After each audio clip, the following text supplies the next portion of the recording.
Buenos días, ¿cómo están? Les estamos dando la bienvenida a Panorama Informativo junto a Yami Silva. Vamos a estar acompañándolos con las principales noticias de esta jornada hasta las 9 de la mañana en este miércoles 22 de abril, que a esta hora está fresco, recién empezando a amanecer, 15 grados 3 décimas, 95% el índice de humedad, 15 kilómetros la visibilidad. Estaba repasando, Yami, cómo están las temperaturas a nivel país y te diré que el litoral está fresquito, 13, 14 grados, son los más frescos por estas horas. ¿Cómo sentiste la mañana? Buenos días. ¿Cómo andás, May? Mira, justo hoy decidí venir en Bondi, entonces estuve bien en cuanto a temperatura.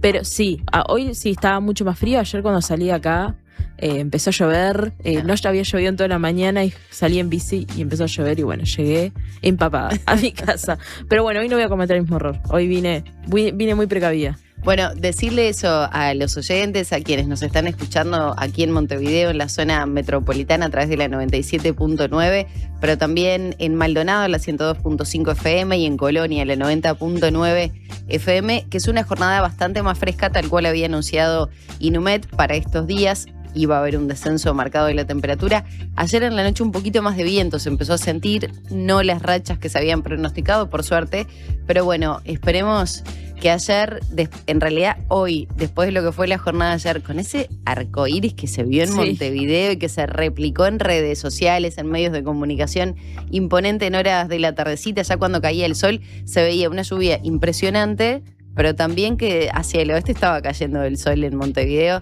Así que bueno, nos brindó ese regalo la naturaleza. Sí, tenemos lamentablemente, y perdón por la subjetividad, 95% de humedad. Sí, sigue de húmedo. Es la época también, ¿no? Otoño-invierno nunca es seco en nuestro país, así que bueno, a conformarnos con que por lo menos se aguantó un poco las precipitaciones, que también hay que decirlo eran necesarias, ¿no? De acuerdo a todo lo que había ocurrido. Pero bueno, se pronosticaba alguna escasa para esta jornada, sobre todo en la mañana, ya en la tarde iba a abrir, lo mismo mañana. Hoy no vamos a tener mucho calor, 20 grados. Mañana se anuncia un poquito más, 21, lo mismo para ir cerrando la semana, el viernes 24, 11 la mínima, 21 la máxima, todavía va a ir refrescando, ¿no? Va a ser gradual. Y en este momento, para los que estén saliendo, los que se estén vistiendo, bueno, todos esos aprontes de la mañana, tenemos 15 grados y como decía Maggie, va a llegar a una máxima de 20, que bueno, no va a ser tanto como ayer, que capaz que sí hacía un poco más de calor, pero seguía pesadito. Claro, era la humedad. Pero bueno, va a llegar a esa temperatura, así que hay que llevar abrigo de todas formas. Bueno, esta mañana vamos a estar en diálogo con el intendente de Canelones, Francisco Leñani. En las últimas horas se anunció la instalación de una sede de la UTEC en la localidad de Las Piedras. También tenemos la situación del transporte y la movilidad en la zona metropolitana con toda esta transformación que se está impulsando junto al Ministerio de Transporte, los préstamos aprobados en la Junta con votos de la oposición para obras de saneamiento, viales, compra de maquinaria y los proyectos inmobiliarios también, que son muchos, el de Atlántida, el de la zona del Águila, innovador, distinto, que se va a llevar adelante y que bueno, estaba frenado justamente por la falta de saneamiento en Atlántida. Bueno, ¿cómo marcha todo eso? También se proyectan para varias zonas como Solimar. Hay una discusión así por el tema de las alturas de los edificios. El Frente Amplio en la localidad y sobre todo allí in situ estaba haciendo un relevamiento junto a vecinos, la comunidad, organizaciones, a ver cuáles eran sus opiniones. Pero bueno, pasa un poco por ahí lo que estaremos dialogando y también el impacto que ha tenido esta situación, ¿no? De que hablábamos previo a comenzar, Goyami, que más allá que no es competencia de la Intendencia de Canelones, cómo ha impactado en el departamento estas amenazas de tiroteo a los centros educativos y la Intendencia de alguna manera está colaborando con el Ministerio del Interior y también con Secundaria, la ANEP, el Ministerio de Educación y Cultura, que han estado encima de estos temas. Y por supuesto vamos a tener la columna de Antonio Ladra también, Yami. Sí, Antonio va a traer el informe, bueno, en realidad a partir de este informe de Amnistía Internacional, la edición 2025, vamos a mirar hacia las cárceles, la situación, la realidad de quienes están privados de libertad, las mujeres y también los niños que allí crecen. Y acá quiero compartir un dato que bueno, salía del informe de Amnistía, es que, bueno, la cifra que tenemos actualmente de población privada de libertad, bueno, que es de 16.496, por lo menos a datos de diciembre de 2025, esta cifra representa una tasa de 32 personas por cada funcionario policial, 63 por cada operador penitenciario y 57 por cada técnico. Que esto lo que decía Amnistía es que el estándar internacional es de 3 personas privadas de libertad por cada funcionario de trato directo. Así que vamos a estar profundizando en este tema con Antonio. También vamos a estar hablando sobre el vínculo con el crimen organizado y, bueno, sobre todo desde dentro de las cárceles. Exacto, sobre todo, sí, ¿no? El antecedente que hay en países de la región. Bueno, repasamos las vías de comunicación 099-891-888, así quienes nos están siguiendo vía YouTube, que también los saludamos, que son muchísimas personas desde tempranito, se pueden comunicar, así que los vamos a estar leyendo en el correr de la mañana también. ¿Cómo los impactó este fresco que se vino, ¿no? Este descenso de la temperatura, pero que bueno, sea la realidad también del otoño en nuestro país. Ya comenzamos a desarrollar las principales noticias. De 7 a 9.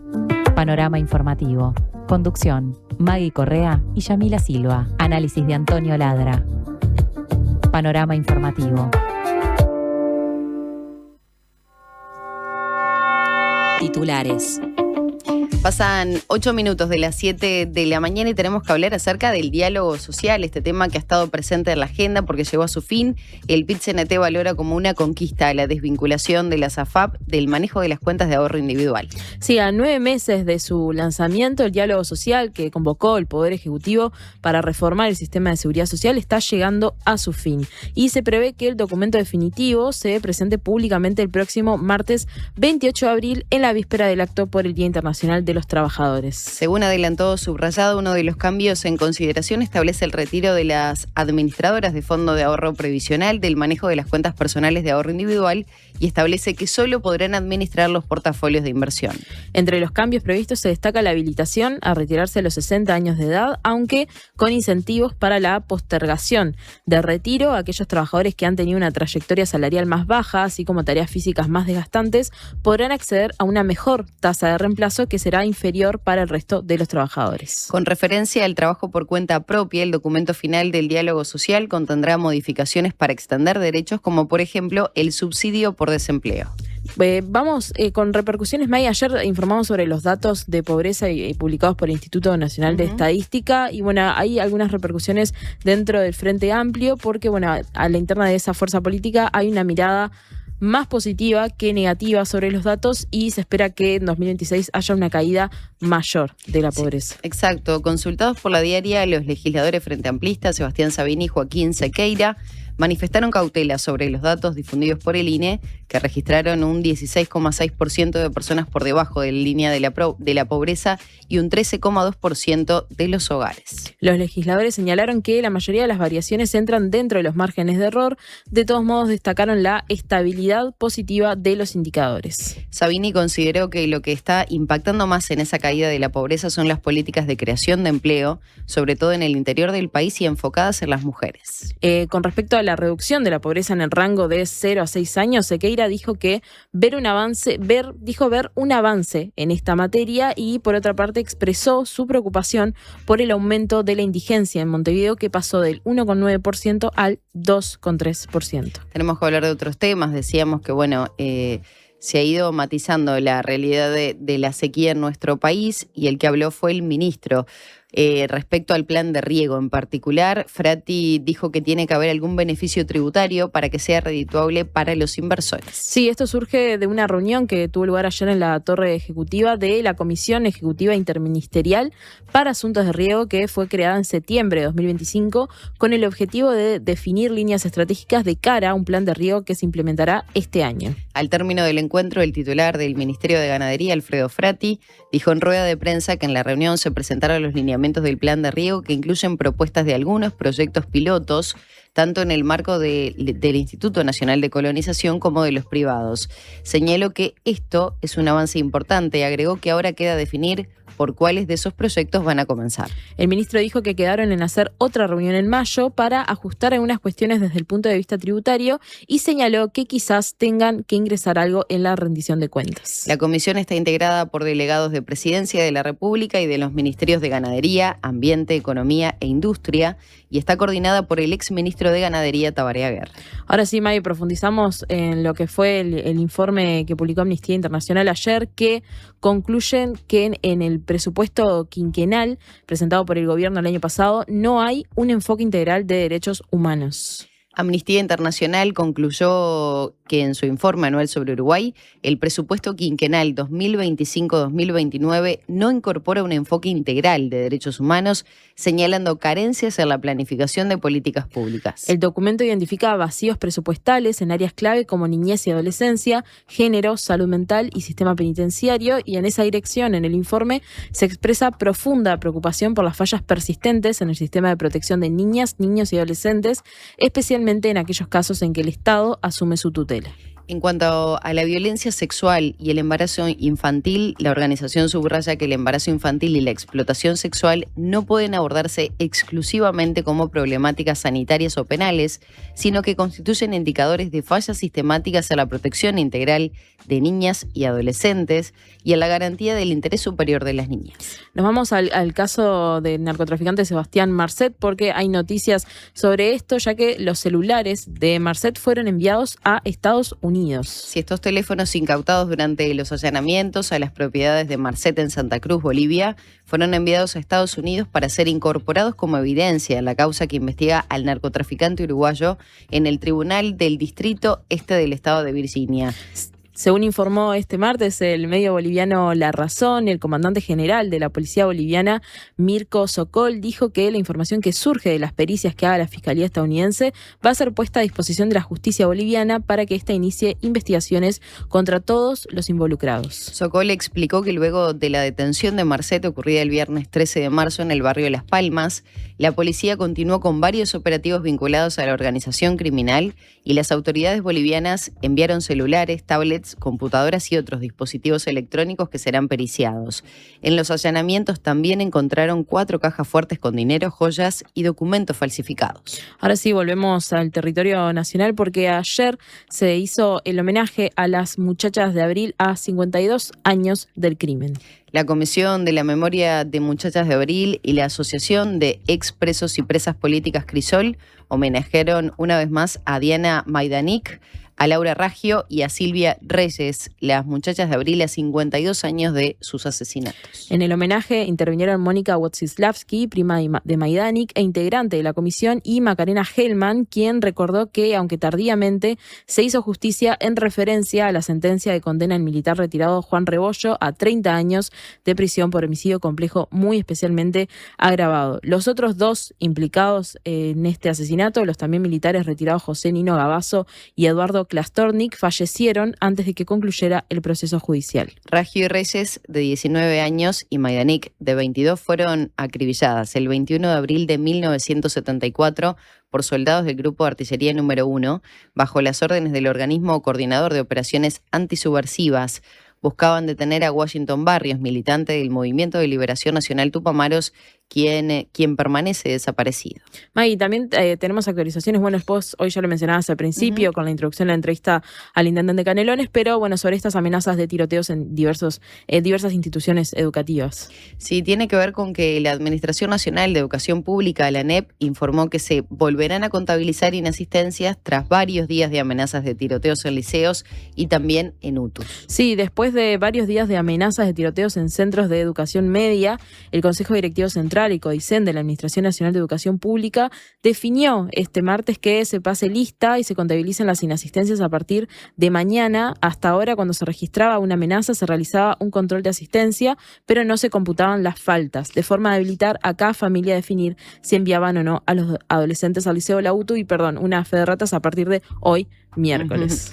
Según informó el organismo, en un comunicado se seguirán abordando este tipo de amenazas en conjunto con el Ministerio del Interior y en diálogo con las familias y las comunidades educativas como hasta ahora. Precisamente el CODICEN entendió que después de todo el trabajo desplegado en los últimos días y de forma de garantizar el derecho a la educación de los estudiantes, existen condiciones para retomar la vía normal de los centros educativos y recordemos, hoy se vuelve a pasar la lista de inasistencias. Sí, un poco a modo de reflexión, ¿no? Hemos hablado mucho en estos últimos días y no es únicamente por poner el foco allí, pero hemos dicho que, bueno, esto seguramente venga tal vez de algún reto viral tremendo, ¿no? Que se hace a través de redes sociales, ese mal uso de las redes sociales, pero uno nunca sabe hasta dónde puede llegar ese reto y de qué manera puede impactar.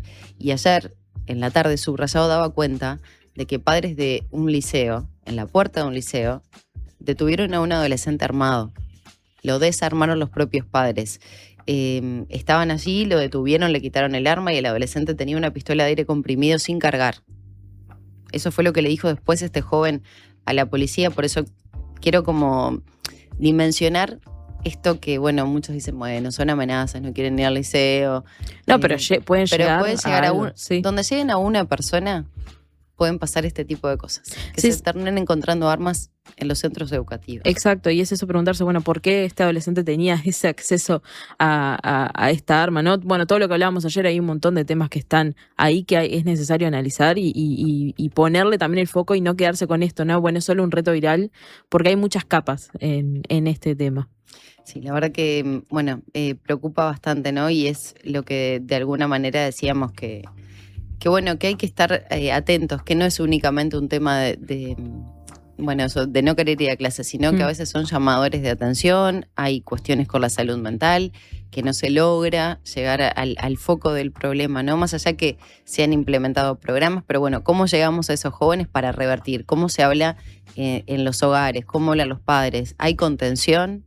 Bueno, todo eso creo que es parte de... Y ya me perdí dónde estábamos. Que precisamente el CODICEN entendió que después de todo esto... Exacto, no, y tenemos en realidad una novedad en cuanto al Ministerio de Salud Pública, en cuanto a la organización del Ministerio, porque la directora general de Salud, Fernanda Nosar, va a dejar el cargo en Salud Pública para dedicarse de lleno a la actividad académica. Sí, consultada por La Diaria, Nosar dijo que estaba de licencia por motivos personales, sin embargo, fuentes del Frente Amplio indicaron a La Diaria que no se reintegrará el cargo porque se dedicará a la actividad académica y tiene previsto concursar por el grado 5 en su especialidad, que es la ginecología. Sí, Nosar, bueno, que ocupaba el cargo de directora general, directora de salud en el Ministerio de Salud Pública, es doctora en medicina, especialista en ginecología y obstetricia. Además cuenta con subespecialidades en cirugía ginecológica, oncoginecología y trastornos del suelo pélvico. Tiene un posgrado en gestión de servicios de salud, es profesora agregada de ginecotología en la Universidad de la República y actualmente es presidenta de la Regional Montevideo del Colegio Médico del Uruguay.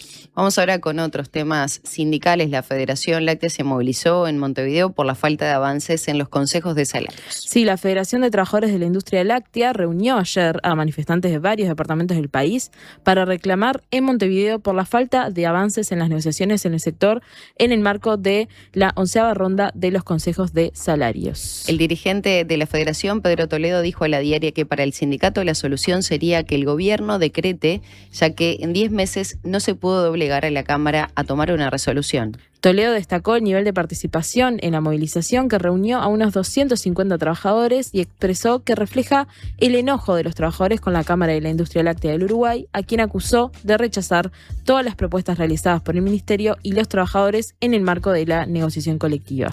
El PIT-CNT calificó como elitista e intolerante la decisión de la coalición republicana de no participar en el Congreso Nacional de Educación. A través de una resolución de su mesa representativa, el PIT-CNT manifestó que considera altamente preocupante la no participación de los partidos integrantes de la coalición republicana, estos son el Partido Nacional, Colorado Independiente, en el próximo Congreso Nacional de Educación. Según señala la central sindical en la resolución, la negativa de los partidos de la coalición a integrarse al proceso del Congreso es una decisión política crítica preocupante que refleja una visión elitista e intolerante de la democracia.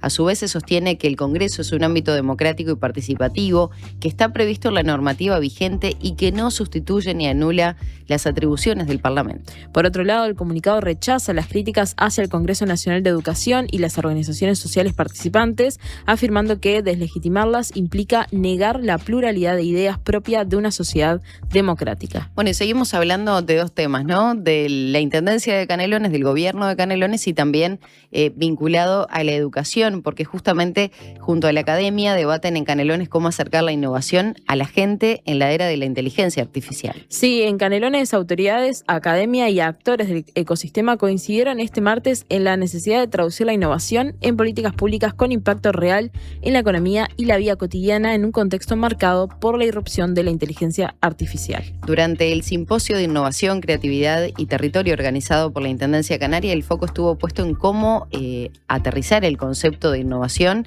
y transformarlo en una herramienta efectiva para generar desarrollo, inclusión y mejoras en la gestión pública, evitando que queden concentradas en ámbitos técnicos o empresariales. También se destacó la importancia de la formación y la divulgación para que la sociedad pueda apropiarse de los avances en inteligencia artificial. El debate se enmarca en una estrategia más amplia del país para impulsar la innovación y posicionarse en el desarrollo tecnológico, con énfasis en que estos procesos tengan impacto social y contribuyan a mejorar la calidad de vida de la población. Bueno, y justamente en este marco, Francisco Leñani, intendente de Canelones, anunció que la UTEC llegará a Las Piedras. Exacto, el intendente valoró la llegada de la institución terciaria como un avance estratégico para la formación vinculada al desarrollo productivo. Señaló que la iniciativa estaba siendo analizada desde hace un tiempo con la evaluación de diferentes ubicaciones. Según dijo el jefe departamental, la idea es comenzar a trabajar con rapidez para tenerlo activo cuanto antes y marcó el 2 de junio como fecha de apertura de este proyecto. Reiteramos, el jefe departamental de Canelones, el intendente Francisco Leñani, va a estar en diálogo con nosotros a partir de las 8 de la mañana aproximadamente. Bueno, muchos temas. Este es uno. Lo que implica para esa localidad y sobre todo cuando se habló mucho de ese polo tecnológico que se instalaba en Ruta 5, ¿no? Ha sido uno de los departamentos elegidos para desembarcar muchas empresas de este ámbito y bueno, ver cómo termina impactando en esa zona del departamento muy poblada además. Sí, no, y pensaba también cómo llegar a esta fecha, ¿no? Cómo va a ser ese trabajo para alcanzar y bueno, y ver también ¿cuáles son esas carreras que se van a instalar? Bueno, ¿cuál va a ser la oferta educativa que va a tener la UTEC en Canelones? Es interesante para profundizar en un rato con Leñani. Tal cual. Bueno, los invitamos a que se sigan comunicando a través de nuestras redes sociales vía WhatsApp al 099-891-888. Los estamos leyendo, ya verán que quienes nos siguen por YouTube está bastante más clara la mañana en este miércoles 22 de abril estamos ya. Ya volvemos.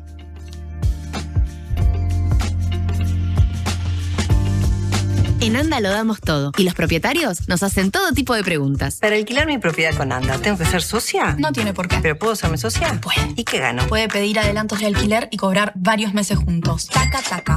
Soy propietario. ¿Qué me dan? Poder cobrar en fecha todos los meses. ¿Me sirve? ¿Un cafecito? Bueno.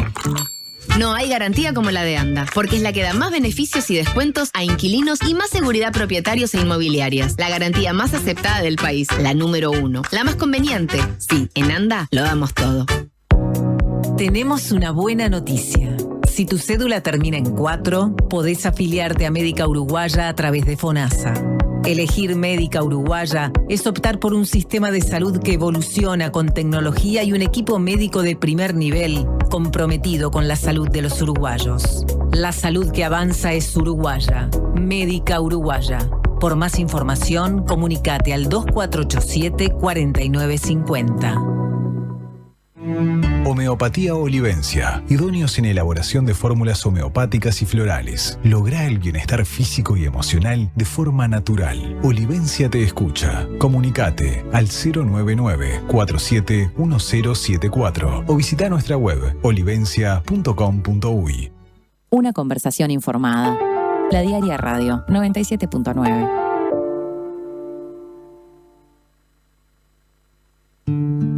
¿Sabías que en Uruguay Uruguay hay más de 500 especies de aves. Podés encontrarlas todas en la Guía de Aves del Uruguay de Gabriel Rocha, un libro que incluye fotografías y códigos QR con videos y cantos de cada especie para conocerlas en profundidad. Pedí Aves del Uruguay en todas las librerías. Ediciones de la Banda Oriental, Territorio de Libros. Hola chicos, soy Flor de Ciudad Vieja, los escucho siempre, la radio está buenísima. Quiero mandarle un mensajito a mi vecina Carla del tercero B, Carlucci, crack, ídola, avísame cuando vendas el alto, dale, saludo banda. Cuando compras un Suzuki 0 kilómetro, los futuros compradores vienen incluidos. Lleva el tuyo vos también y asegurate la reventa. Visítanos en suzuki.com.uy o en cualquier concesionario del país. Suzuki te entiende. Si cuando pensás en el futuro sentís que tu voz interior deja de hablarte normal y empieza a hablarte de una forma extraña, particular, utilizando un lenguaje excéntrico y un tono exacerbado, mientras escuchan sonidos de efectos especiales y música dramática, es porque te estás haciendo demasiado la película. La mejor forma de prepararte para el futuro es con Ahorro Más Vida de Banco de Seguros del Estado. Consulta con tu asesor de confianza en nuestras oficinas o en bse.com.uy. En Vida BSE podés confiar toda tu vida. Internacionales.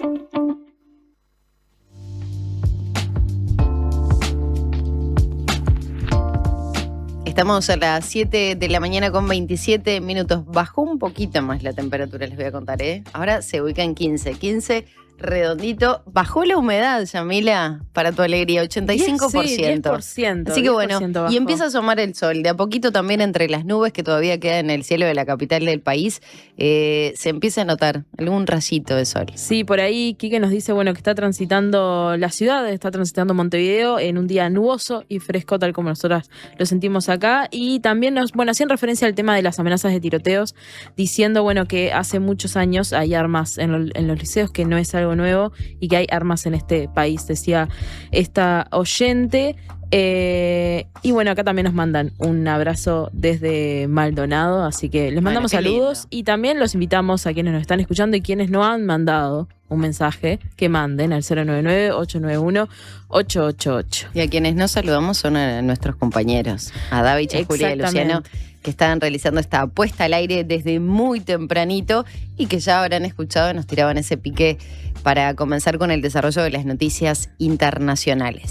Sí, porque, bueno, seguimos con repercusiones sobre Estados Unidos e Irán, porque de manera unilateral Trump amplió la tregua con Irán, aunque el bloqueo naval se mantiene. Cuando se acercaba el final de la tregua, que había sido acordada entre Washington y Teherán hace 2 semanas, el presidente estadounidense Donald Trump anunció en las últimas horas de manera unilateral la extensión del alto al fuego sin mencionar la fecha límite para dicha prórroga. Horas después de anunciar que esperaba bombardear nuevamente el territorio iraní, Trump adoptó un tono diferente en una publicación en Truth Social, diciendo que extendería el alto el fuego hasta que los negociadores iraníes presentaran una propuesta de paz. El gobierno de Pakistán, que está oficiando como mediador entre las partes, agradeció de manera pública la decisión del mandatario estadounidense, que se dio en un momento de incertidumbre porque Washington y Teherán no habían acordado retomar las negociaciones directas en Islamabad, la capital pakistaní. A su vez, Irán no se había expresado hasta entrada de la madrugada del miércoles sobre la decisión tomada por Trump. Sin embargo, por estas horas, con información de la Agencia Británica de Operaciones Comerciales Marítimas, medios internacionales consignan que la Guardia Revolucionaria de Irán disparó contra un buque portacontenedores a 15 millas náuticas al noreste a unos 15 kilómetros al noreste de Omán, en el estrecho de Hormuz. La agencia marítima también informó sobre un segundo incidente a unos 15 kilómetros al oeste de Irán, aunque no dio detalles sobre la autoría de los disparos y, de acuerdo con lo informado, no hubo heridos. Bueno, y tenemos que hablar de Europa, pero con una pata comercial que refiere a Israel, porque Alemania e Italia frenaron un intento de suspender un pacto comercial entre la Unión Europea e Israel. En la reunión de ministros de Relaciones Exteriores de la Unión Europea, celebrada ayer en Luxemburgo, Alemania e Italia bloquearon la iniciativa de varios países europeos para reconsiderar las relaciones del bloque comunitario con Israel. Al llegar a la reunión en Luxemburgo, varios ministros, entre ellos los de España e Irlanda, pidieron la suspensión total o parcial del acuerdo de asociación Unión Europea-Israel debido a la preocupación por la expansión de los asentamientos y la violencia extendida por los colonos en Cisjordania, la crisis humanitaria en Gaza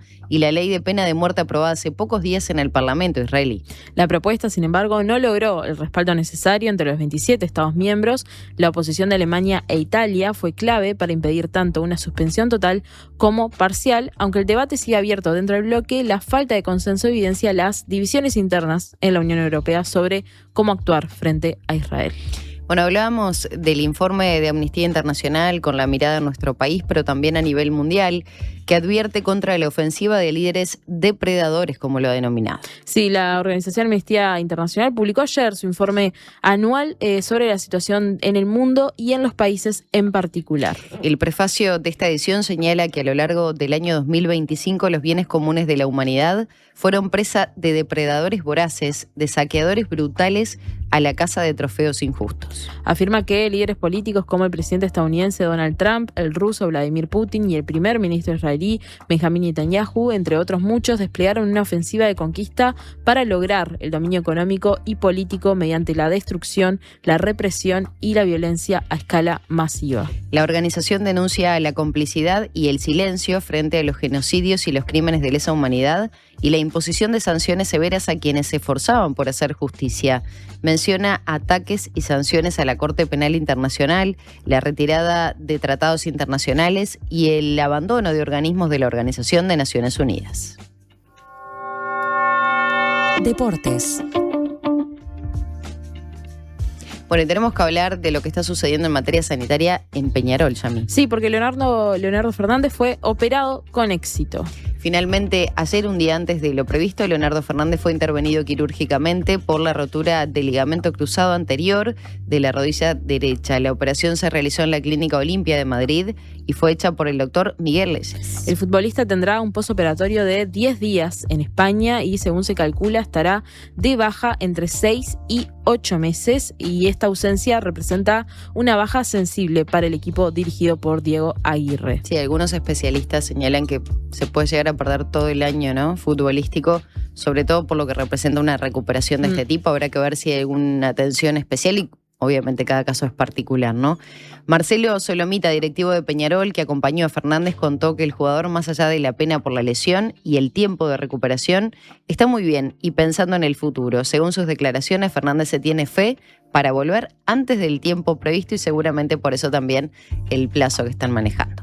Nos vamos al básquetbol porque Nacional recibe a Peñarol por la Liga Uruguaya de Básquetbol. Esta liga tendrá solo 2 partidos esta semana y uno de ellos se juega hoy. ¿Y qué partido? El clásico entre Nacional y Peñarol será esta noche a las 21:15 en el Polideportivo Tricolor. Será el primer juego del Bolso tras su participación en el Final Four de la Basketball Champions League Américas, donde finalizó en el tercer puesto. El encuentro cobra especial relevancia porque Nacional puede igualar a Peñarol en la tabla y pelear por el número 1 de cara a los playoffs. Esto se da tras la sanción al aurinegro, que sufrió la quita de 3 puntos y deberá jugar 7 partidos sin público por los incidentes ocurridos en el último clásico en el Palacio Peñarol. Mañana también a las 21:15 Defensor Sporting enfrentará a Aguada en el gimnasio de Welcome en otro duelo clave, ya que el fusionado puede modificar su cruce en cuartos de final y evitar enfrentarse con su rival directo a la siguiente fase.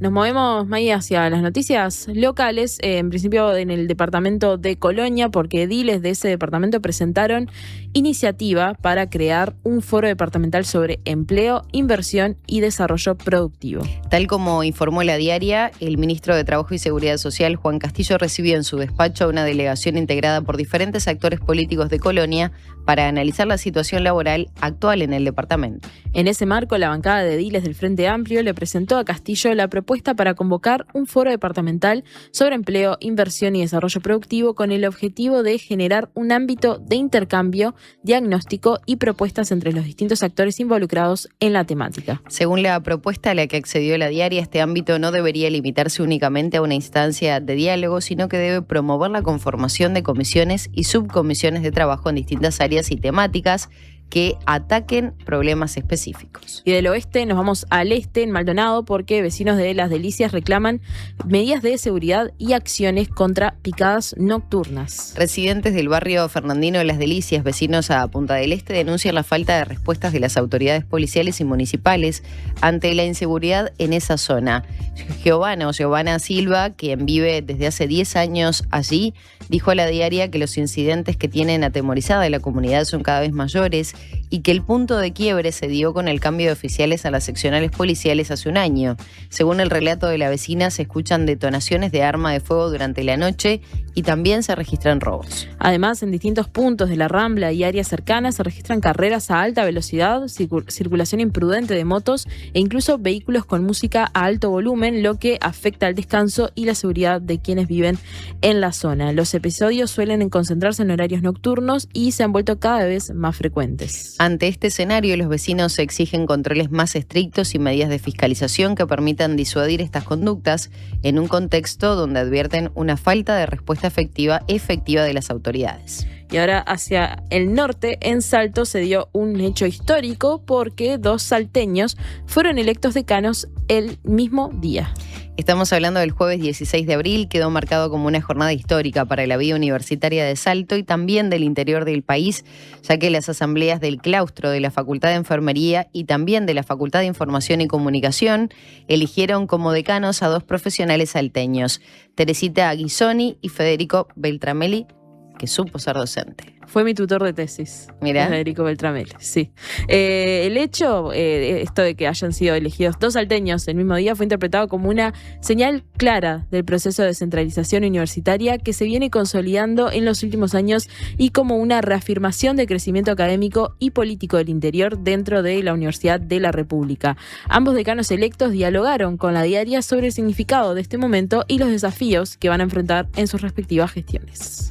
Teresita Aguisoni destacó el carácter histórico de su designación y subrayó que se trata de la primera vez que una decana de su facultad ha desarrollado su trayectoria académica y profesional en un centro universitario regional. Por su parte, Federico Beltramelli interpretó su elección como parte de un proceso más amplio de desarrollo universitario en el interior del país. Yami, hacemos una brevísima pausa. Le cambié todos los planes a David que me hablaba por interno. Pero bueno, vamos a hacer la pausa. Reiteramos, está saliendo el sol en Montevideo, está más agradable, de a poquito va bajando la humedad, pasan 38 minutos de las 7 de la mañana, así están viendo los amigos que nos siguen vía YouTube, que se pueden comunicar con nosotros al 099-891-888. Ya me siguen llegando muchos mensajes que vamos a estar repasando en instantes nada más. Ya volvemos. En Antel, el futuro lo hacemos junto a quienes impulsan el país. Por eso, acompañamos a las empresas con soluciones seguras en nuestro data center. Y también junto a quienes cuidan el planeta. Por eso, trabajamos en la recolección de residuos electrónicos. Porque el futuro se hace juntos. Antel, el futuro lo creamos juntos. Protege y embellece tus maderas con protectores de maderas Farben. Tecnología de última generación al servicio de tu propósito. Con acción fungicida, protege de los rayos UV y es hidrorrepelente. Indicados para maderas en interiores y exteriores. Ideales para puertas, ventanas, portones, muebles de jardín y decks. Protectores de maderas Farben. Encontralos en tu pinturería o ferretería de confianza. El Alemán al Auditorio del Sodre. Último disco de Gerardo Dorado, El Alemán. Yo, ¿quién sería? ¿Cuál es la pintura que te esconde? El Alemán. 3 de junio, Auditorio del Sodre. Entradas en Ticantel. Algo cambiará. Edita Montevideo Music Group. Más voces, menos ruido. La Diaria Radio, 97.9. Desarrolla las habilidades que estos tiempos exigen y transforma cada desafío en una oportunidad. La Escuela de Posgrados de la UCU te ofrece maestrías en Educación, Salud, Políticas Públicas, Ciencia de Datos y Estudios Organizacionales. Escuela de Posgrados de la Universidad Católica del Uruguay. Un mundo de oportunidades. Las estafas digitales son cada vez más frecuentes y pueden ser difíciles de detectar porque parecen reales. Prende la lamparita. Desde UTE nunca vamos a pedir contraseñas, códigos o números de tarjeta. Si te llaman, escriben o mandan links dudosos, corta. No sigas la corriente. Verificá siempre a través de los canales oficiales.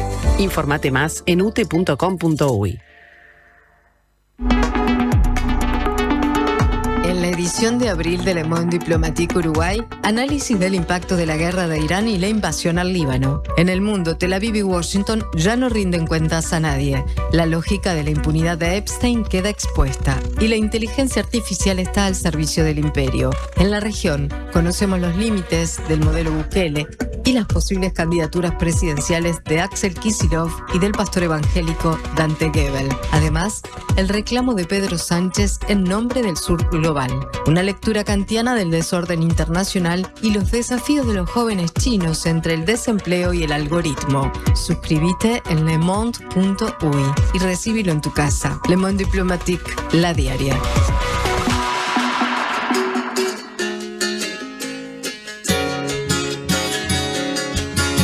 The wind is in from Africa. Last night I couldn't sleep. Oh, you know it sure is hard to leave here, Carrie, but it's really not my home.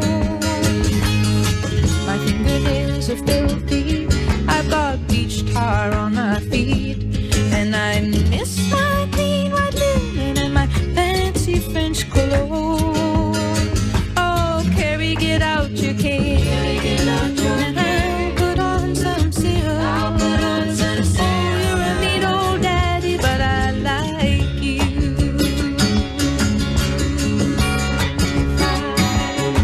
Come on down to the Mermaid Cafe, and I will buy you a bottle of wine, and we'll laugh and toast to nothing and smash our empty glasses down.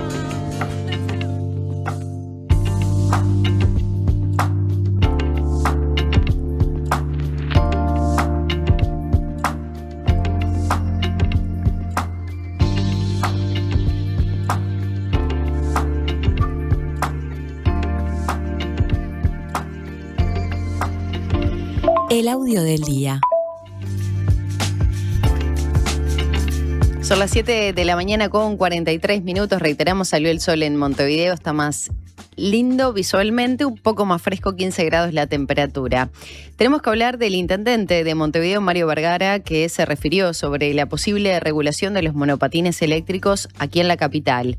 El intendente planteó en rueda de prensa que el tema ya está en análisis junto al área de movilidad, porque aunque son una opción de transporte útil, requieren mayores controles y medidas de seguridad por las velocidades que alcanzan y también su impacto en peatones y tránsito. Además mencionó que se evalúa la posibilidad de implementar, Yami, algún tipo de patente o registro que pueda ser similar al de motos, aunque aclara que todavía no hay definiciones y que la regulación se comunicará cuando esté más afinada.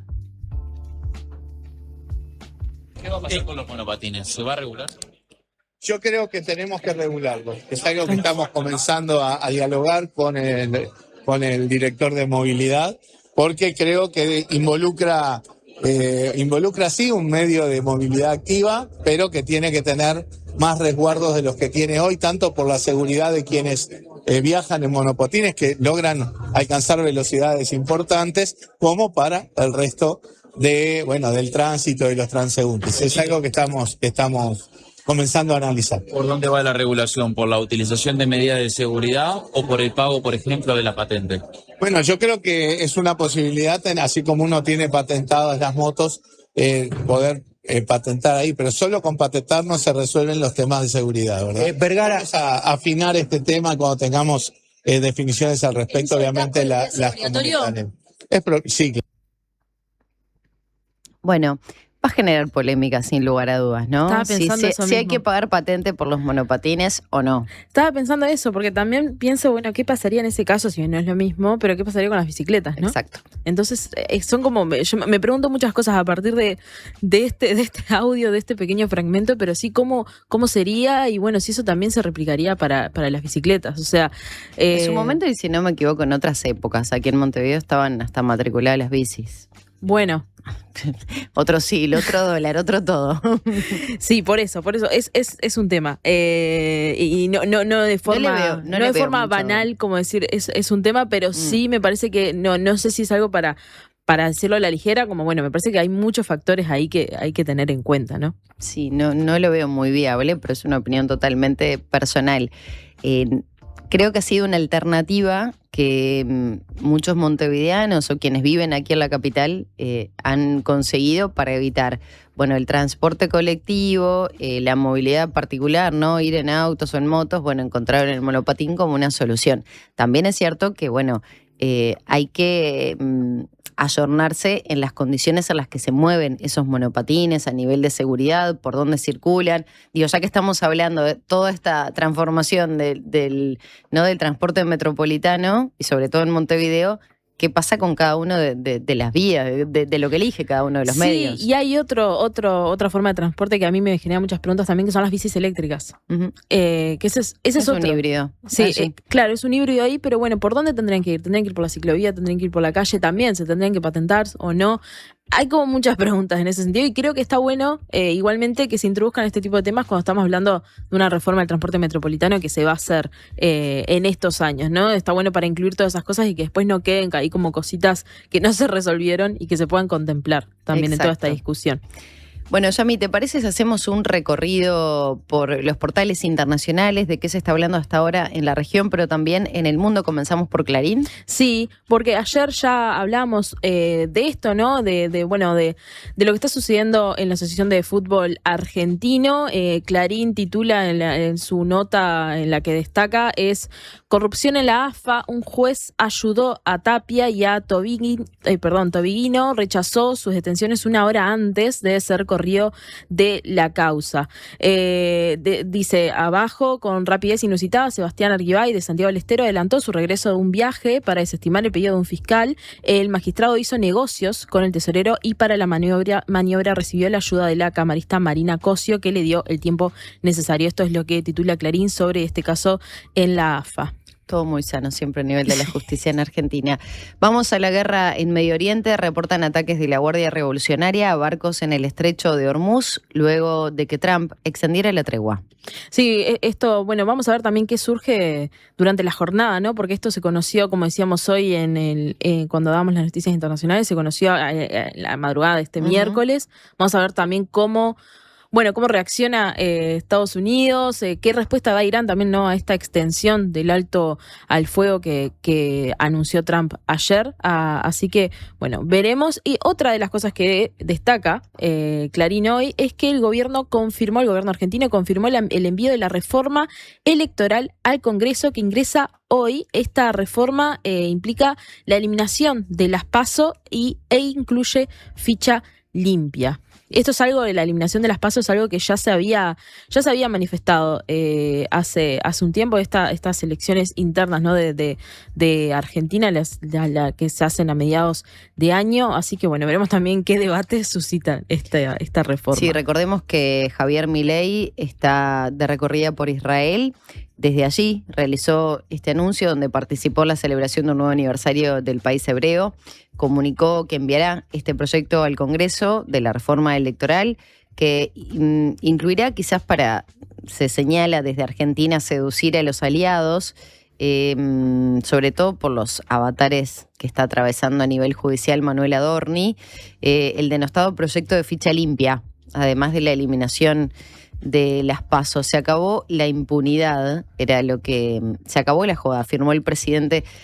Yo a veces pienso, si nos imagináramos una figura como Milei en la política uruguaya escribiendo eso en redes sociales. Se acabó la impunidad, se acabó la joda. Afirmó el presidente en su mensaje publicado en su cuenta de X. Si bien el gobierno pretende con esta enmienda plantear la eliminación de las PASO y la modificación del financiamiento de las campañas electorales, también busca cambiar el jefe de la conversación pública, el jefe en referencia justamente, ya sabemos quién. Sí, esto de ficha limpia básicamente prohíbe ser candidatos a la presidencia condenados en segunda instancia por casos por corrupción. Bueno, y vamos, ¿te parece, Yami, a ver qué está pasando en Brasil? Dale. Con Globo. Sí. Que, bueno, habla, bueno, de la situación frágil que está atravesando Medio Oriente, las negociaciones entre Trump e Irán también, que bueno, pasan a ser portada de todos los medios de comunicación. Sí, bueno, lo que dice O Globo es una serie de reveses. La prórroga del alto el fuego pone de manifiesto la frágil posición de Trump en las negociaciones con Irán. Trump prometió reanudar los ataques si no se llegaba a un acuerdo, pero optó por una nueva tregua, incluso ante el desaire de Irán. Y esto es lo que decíamos, bueno, de que vamos a ver cómo también qué repercusiones tiene en la jornada de hoy. Y otra de las cosas que destaca O Globo en su portada del día miércoles es que el descuento en las facturas de electricidad no está llegando a las 7,9 millones de familias que tienen derecho a este beneficio. Los errores en la verificación cruzada de datos, los registros obsoletos y las dificultades para acceder al entorno digital están obstaculizando a quienes necesitan la prestación social. Seguimos en la región. Ministros protagonizan intenso despliegue para buscar apoyos de la DC y el PDG en vísperas de ingreso de mega reforma. Esto es una de las principales noticias de La Tercera, de este periódico ecuatoriano. Lo que señala es que las gestiones fueron encabezadas por el titular del Interior, Claudio Alvaredo, quien sostuvo varias conversaciones para aprobar al menos la idea de legislar y evitar un bloqueo de parte de las fuerzas opositoras ante el Tribunal Constitucional. Sí, si te parece, Maggie, pasamos al país de América, que ayer también hablábamos un poco del país, de algunas de las noticias que se destacan. Bueno, una hace referencia al presidente Donald Trump en esta disputa que se ha dado en los últimos días con el Papa León XIV, y dice el titular: Trump lee la Biblia desde el despacho Oval tras sus ataques al Papa. El presidente participa en una lectura continuada de las Sagradas Escrituras, y esto me lleva a lo que decías recién, Maggie, ¿no? De Milei. Bueno, ¿qué pasaría si en Uruguay pasara ese tipo de cosas, no? Sería como algo muy extraño, es poco decir, ¿no? Sí, nosotros tenemos muy marcada la separación, ¿no? La laicidad, la separación del Estado de la religión, y creo que esto sería impensado, más allá de que cada uno es libre de practicar la religión que quiera, pero no desde la institución, ¿no? Desde la institucionalidad. Esto no ocurriría obviamente en nuestro país, pero bueno, también es parte de lo que hace a la figura de Donald Trump, ¿no? Con esas provocaciones continuas, con una red social que se hace para él, con mensajes atacando al Papa, pero después leyendo la Biblia. ¿Qué quiere decir? Bueno, creo que también si hay alguien que se enfocara en analizar todos estos comportamientos, atacar al Papa no es muy seductor, sobre todo para su electorado, ¿no? Sí. Que tiene un peso muy fuerte dentro de la religión. Entonces creo que es un guiño también para ese electorado. Vamos con otras novedades del país de Madrid, pero con la mirada puesta en América. Luis Manuel Otero y Michael Osorbo, los presos políticos cubanos que más pesan en La Habana y también en Washington. Los artistas reconocidos internacionalmente son parte de las negociaciones entre Cuba y Estados Unidos. Bueno, con esta situación, ¿no? Este bloqueo que ha sido denunciado a nivel internacional por diferentes mandatarios, con la visita de diferentes representantes de varios países, principalmente desde las izquierdas del mundo, que han intentado colaborar con la isla, y que bueno, Uruguay en ese sentido y a través del gobierno de Yamandú Orsi ha colaborado con Leche en Polvo, por ejemplo. Sí, ahora Maggie, también, ahora nos vamos de América y nos movemos hacia Europa, precisamente hacia el medio alemán, la Deutsche Welle, que bueno, una de las noticias que se destacan es esto, ¿no? Que ya mencionábamos, de que Irán dice haberse incautado de 2 barcos cerca de Hormuz. Esto, bueno, viste que estas actualizaciones son un poco minuto a minuto, y a veces quizás estás informando de algo, estás diciendo algo y ya la situación cambió. Por eso también es importante estar atentos a lo que va sucediendo en esto de que, bueno, también hay afectaciones a nuestro país, ¿no? No es algo ajeno, y lo hemos visto con los precios, por ejemplo, del petróleo. Recuerdo que el canciller Mario Lubetkin, en la primera entrevista que tuvimos acá en Panorama Informativo, decía, bueno, que además del precio del petróleo también puede tener un efecto en los precios de los fertilizantes. Entonces, bueno, también es eso. Y otra de las cosas que destaca este medio alemán es que Ucrania reanudará transporte de petróleo ruso hacia Europa.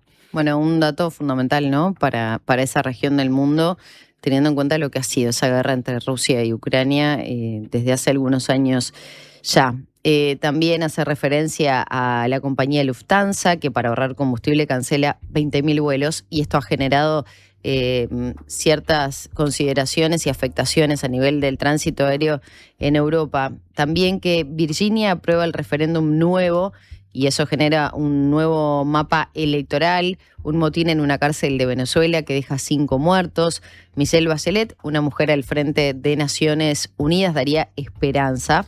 Así que, bueno, parte de lo que está analizando la Deutsche Welle por estas horas. Sí, eso, May, si te parece, capaz que podemos profundizar un poquito en esto, ¿no? En esto, lo que decías de Michelle Bachelet, porque el lunes, cuando estuvo Patricia González hablando, bueno, sobre la cumbre progresista que hubo en Barcelona, ella hacía referencia de que una de las discusiones que se había dado, bueno, cuando vos les preguntabas cuáles fueron los principales lineamientos o cuáles fueron las discusiones que se dieron allí, bueno, una de las cosas era esto, ¿no? De poder repensar una nueva estructura de Naciones Unidas, y justamente Bachelet, que es candidata a secretaria general, pidió... La expresidenta chilena. La expresidenta chilena, exactamente, pidió ante los Estados miembros a reconstruir la confianza en la ONU en un mundo que está atravesado por guerras. Y bueno, y ella decía ayer que espera que el mundo esté por fin preparado para tener a una mujer en este cargo. Si soy Cortés, diría que el mundo no estaba preparado. ¿Lo está ahora? Eso espero, fue lo que declaró Bachelet a periodistas al término de 3 horas de audiencia ante los Estados miembros. Sería una señal muy positiva, daría esperanza a mucha gente. Sí, lo que añadió. Sobre todo teniendo en cuenta que desde que se creó las Naciones Unidas, cuando terminó la Segunda Guerra Mundial, los 9 secretarios que pasaron por ese cargo han sido hombres. Entonces, bueno, sí sería un hecho histórico que una mujer ocupe ese lugar. Bueno, Yami, culminamos con BBC Mundo también, este medio británico, pero que bueno, también tiene un abordaje muy interesante a nivel internacional. Sanae Takaichi, la primera ministra de Japón, que dejó atrás la política pacifista de su país y le plantó cara a China. Takaichi, primera mujer en gobernar Japón, destaca por sus valores conservadores y una política exterior de línea dura que ha aumentado las tensiones con China.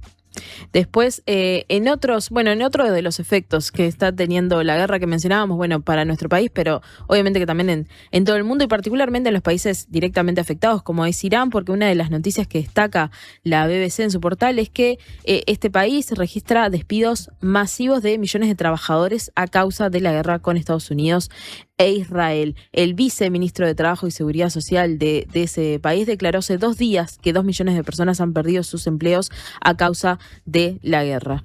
Bueno, y tenemos que hablar del megajuicio contra centenares de supuestos pandilleros de la Mara Salvatrucha, que arrancó en El Salvador y que, bueno, tiene también en vilo a ese país. Desde hace unos días se celebra este juicio contra nada más ni nada menos que medio millar, 486 acusados de pertenecer a esta Mara salvadoreña, una de las poderosas pandillas que aterrorizaron al país y la región durante décadas. Así lo anunció la Fiscalía de ese país, asegurando que entre quienes se sentarán en el banquillo durante el juicio masivo hay varios fundadores y líderes de esta estructura criminal. Se les imputará, de acuerdo a la Fiscalía, está el haber ordenado matar a 87 personas durante un solo fin de semana. Esto ocurrió en marzo de 2022. Bueno, aquel suceso motivó al presidente Nayib Bukele a declararle la guerra a las pandillas y solicitar a la Asamblea la aprobación de un régimen de excepción que ya lleva 4 años. El régimen de excepción que sigue en vigor y ha dejado más de 91.000 detenidos según las propias cifras oficiales. Así que bueno, también se está guardando qué es lo que puede ocurrir allí en El Salvador. Sí, y esto solo agregar en esto que vos decías, May, bueno, del régimen de excepción, y desde que se dio la luz verde para esto, y en este estado de emergencia se han ampliado poderes para arrestar a quienes se sospecha que están afiliados a las pandillas, y se han suspendido derechos constitucionales, por lo que, y creo que lo hemos, se dice, ¿no?, cuando se habla de modelo Bukele, grupos de derechos humanos locales e internacionales argumentan que esta medida ha llevado a detenciones arbitrarias y sin orden judicial. 8 de la mañana en punto, hacemos brevísimo una pausa y ya comenzamos el diálogo con el intendente de Canelones, iba a decir Yamandú Orsi, Francisco Legnani, disculpen.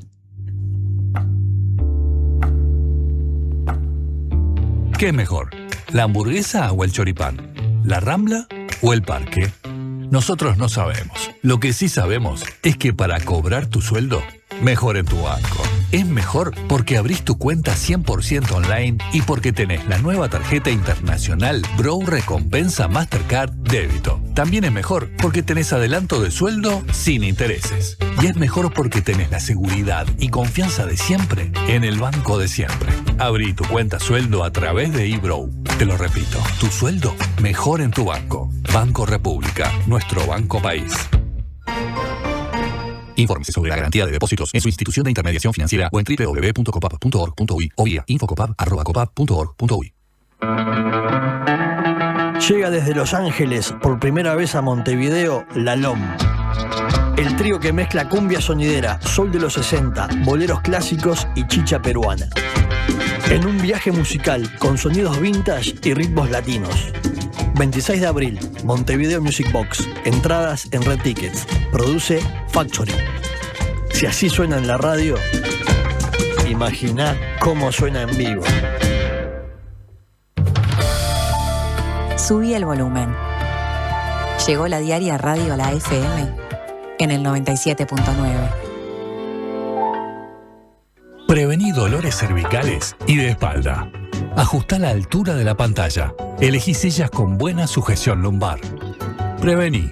Preasociate a la Española. 1920-1234 o preasociate.com. ¿Usted sabe por qué nos siguen eligiendo?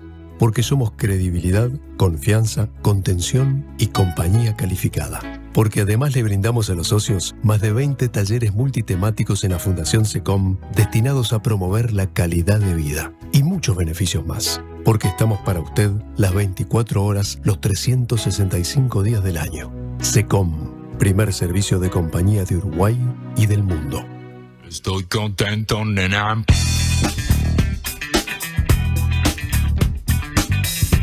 De estar con vos.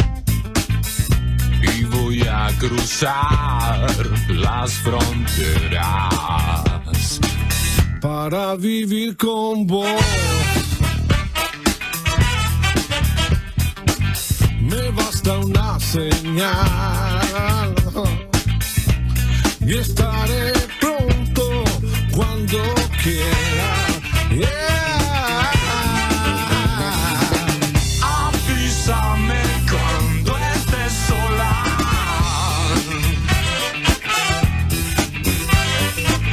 que yo ya no veo la hora.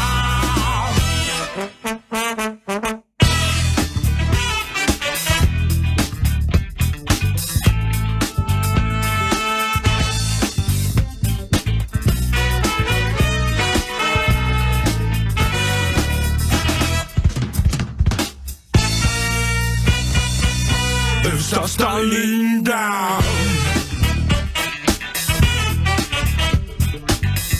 cada vez más, y por tus piernas bailar ese juego. Muchacha inteligente,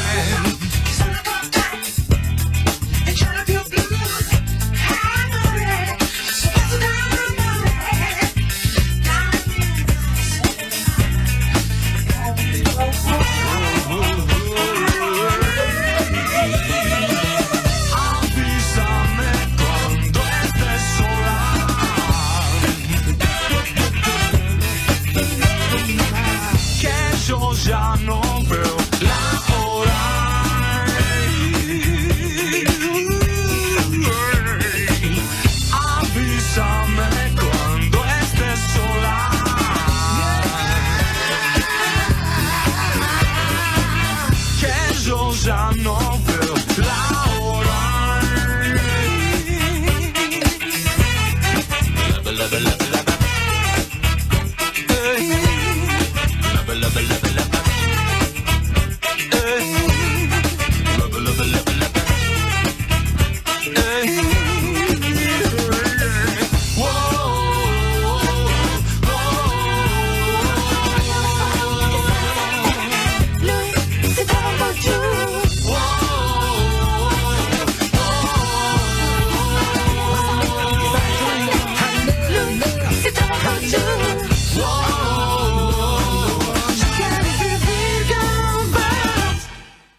Pasan 5 minutos de las 8 de la mañana y ya estamos en comunicación con el intendente de Canelones, Francisco Leñani. ¿Cómo le va?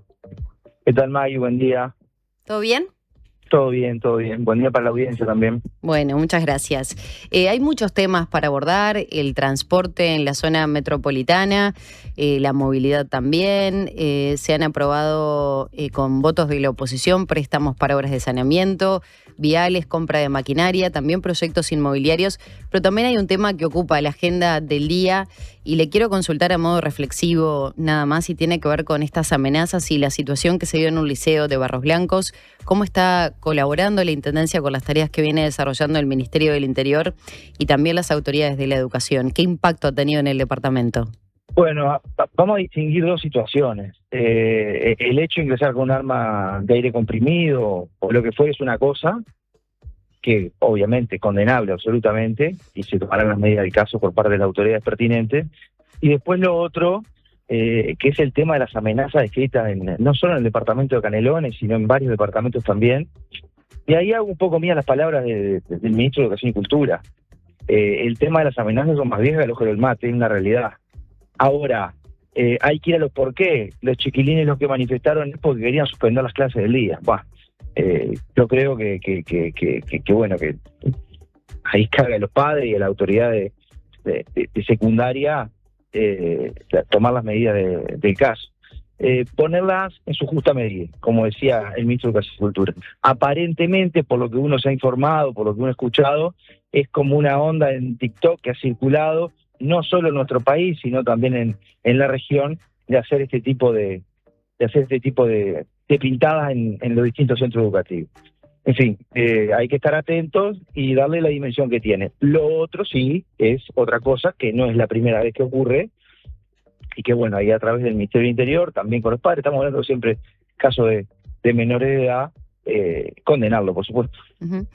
¿La Intendencia está colaborando de alguna manera con algún tipo de, no sé, de tarea comunitaria, de mesas de reflexión? Claro, nosotros estamos en permanente colaboración con las autoridades secundarias porque trabajamos mucho en conjunto. Entonces, en la medida que se nos solicite, lo vamos a estar haciendo. Por ahora está en la órbita del Ministerio de Educación y Cultura y las autoridades secundarias.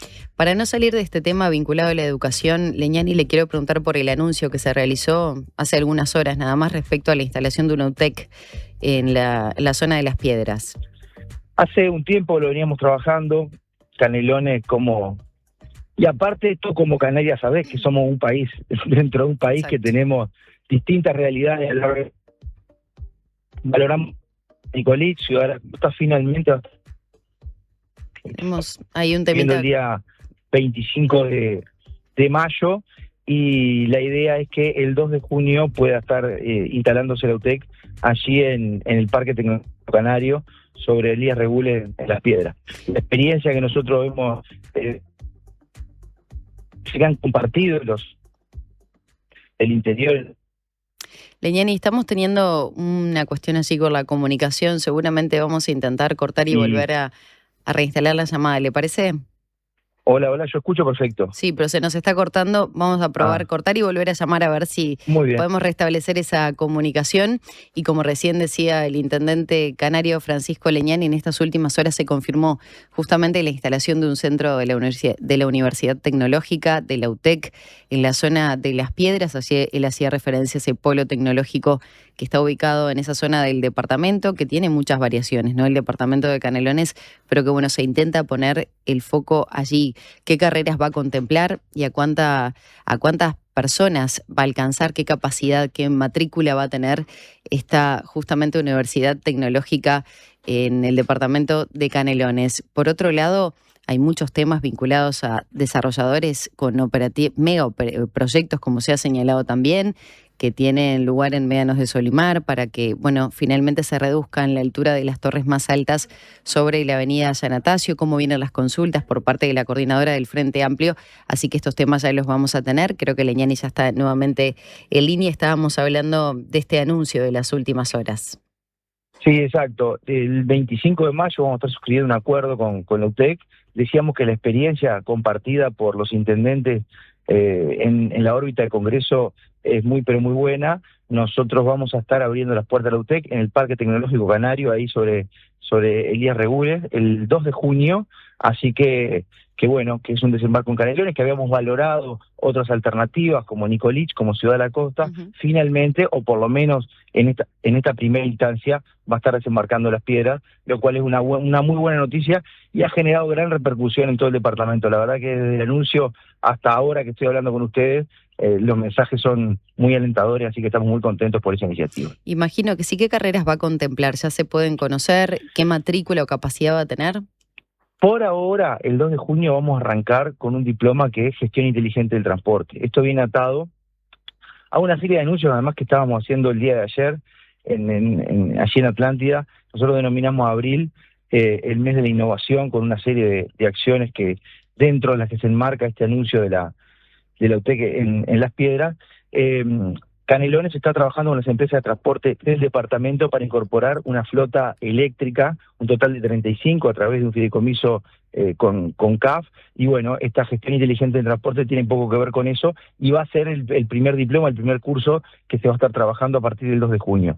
Obviamente que la idea es ir ampliando, y como te decía recién, en la medida de lo posible, por la población y por lo disperso que es Canelones, contar con más de una en el departamento, pero eso serán cosas que vamos a ir conversando más adelante. Bien, me deja dos temas abiertos, Atlántida, pero también el transporte, en base a este diplomado que va a tener la UTEC. ¿Qué opinión tiene de lo que se conoce hasta ahora del proyecto para reformar el transporte metropolitano? Bueno, terminamos de definir el último temita que nos quedaba, que era el tema de túnel sí, túnel no en Montevideo, que despertó un interés periodístico, producto que reconocemos que se nos dilató un poquitito la definición. Era importante tenerla porque a partir de ese momento comenzó a elaborarse el proyecto ejecutivo integral. Habíamos tenido un acuerdo en todos los puntos de la obra, tanto con el Ministerio de Transporte como con la Intendencia de Montevideo. Restaba el tema del túnel sí, túnel no, como decíamos ahí, sobre 18. El paso próximo inmediato es la elaboración del proyecto ejecutivo, la confección de los pliegos, licitar, todo estamos hablando dentro de este año, para efectivamente comenzar con las obras en el año 2027, tal como lo anunció el presidente de la República el pasado 2 de marzo en el Parlamento, y tener como fecha de finalización el año 2029. En lo personal, si por determinadas circunstancias la obra se llega a atrasar, qué sé yo, vienen inviernos llovedores, se nos complica un poquito la realización de una obra que tiene un porte enorme, ¿no? Es una obra de gran envergadura, estamos hablando de 2 troncales, 8 de octubre Camino Maldonado, San Atasio Avenida Italia, confluyen ambos troncales allí en la zona de Tres Cruces, con un intercambiador que es lo que va a llevar más tiempo de obra, son 27 meses. Para ubicarnos es en la Plaza de la Bandera, entre la Bandera propiamente dicha y Avenida Italia, que hay un triángulo. Eso es en 2 subsuelos, 2 plantas subterráneas, donde va a llegar en el subsuelo A, el ramal que viene de 8 de octubre Camino Maldonado, y en un segundo subsuelo lo que viene por San Atasio y Avenida Italia. Se va a estar llevando adelante la realización de una terminal en la zona del Pinar, en un predio de 30.000 metros cuadrados, que no lo tenemos 100% cerrado, pero casi, y bueno, y después, como se conoce, ambos troncales confluyen en 18 de julio, que fue el tema que definimos último, digamos, que en definitiva la obra va a ir por superficie y no va a ir por túnel. Legnani, desde el punto de vista como intendente canario, ¿hay algo más que se puede hacer para mejorar la movilidad? ¿Falta algo? ¿Algún tipo de anuncio para mejorar la movilidad entre Canelones y Montevideo? Teniendo en cuenta el flujo y la población que se ha trasladado al departamento canario. Sí, a ver, nosotros crecimos un 13% de un censo a otro. Éramos 520.000, ahora según el último censo somos 608.960. Y la gran mayoría del crecimiento que ha experimentado nuestro departamento es en la zona de la costa. Y yo siempre lo cruzo con otro dato, que es que Canelones bajó la natalidad en 20 años en un 50%. Nacían 9.000 gurises y nacen 4.500. La población de Uruguay permanece estable, sin embargo, nosotros crecimos y crecimos mucho. Nada hace pensar que eso se detenga. El ramal que entra a Canelones, que es el de San Atasio, entran y salen 16.000 personas por día en ómnibus, a eso hay que agregarle los vehículos, ingresan y salen por transporte público, aún más gente por el 8 de octubre Camino Maldonado, que esa obra no se mete en Canelones por metro, porque llega hasta ahí, hasta Zona América, que en Zona América trabajan 7.400 personas, de las cuales 3.100 son de Canelones. Claro. Por tanto, tenemos prácticamente que otro municipio a pasito de Canelones allí en Montevideo. Por tanto, nosotros también le damos importancia a ese otro ingreso a Montevideo. Quedaría solucionado la entrada Avenida Italia Yanatacio, 8 de octubre Camino Maldonado, con esta obra. Una obra que va a demandar $700 millones, que se financia a través de BID y CAF, y nos queda la otra entrada, que no es menor, por el eje de Ruta 5. Ruta 5, que es doble vía, que yo digo que a mediodía a veces parece Boulevard Artigas por el flujo que tiene, es muy atractivo para las inversiones. Nosotros tenemos en el corredor de la Ruta 101 una enorme cantidad de polos logísticos, industriales, comerciales. Se nos viene quedando prácticamente sin espacio la Ruta 101. La Ruta 5 resulta muy atractiva por estar a 15, 20 minutos del puerto. Eso se viene desarrollando a gran velocidad también. Y el tren de pasajeros sería la solución de ingreso y salida a Montevideo por el eje de la Ruta 5. Con esas tres soluciones, en un Canelones que envuelve a la capital, y que esos son los tres grandes ingresos que tenemos a Montevideo, entendemos que estaríamos dando una solución necesaria, impostergable. Pensemos que el año pasado ingresaron 20.000 vehículos nuevos a circular en Montevideo, 23.000 vehículos nuevos a circular en Canelones, con las mismas vías de entrada y salida a la capital, con las mismas calles en la capital, y si le vamos sumando 40.000 vehículos por año al parque automotriz, va a llegar un momento que el tránsito va a colapsar, o nos vamos a tener que acostumbrar, como en San Pablo, a que uno para ir a trabajar va a tardar 2 horas. No queremos eso. Esto se venía hablando hace muchísimo tiempo. La ministra Lucía Echeverri lo planteó como una prioridad el día que asumió el Ministerio de Transporte. Es una prioridad para Montevideo, es una prioridad para Canelones, y estamos muy confiados en que va a dar una solución definitiva a un tema que se impone desde hace mucho tiempo ya.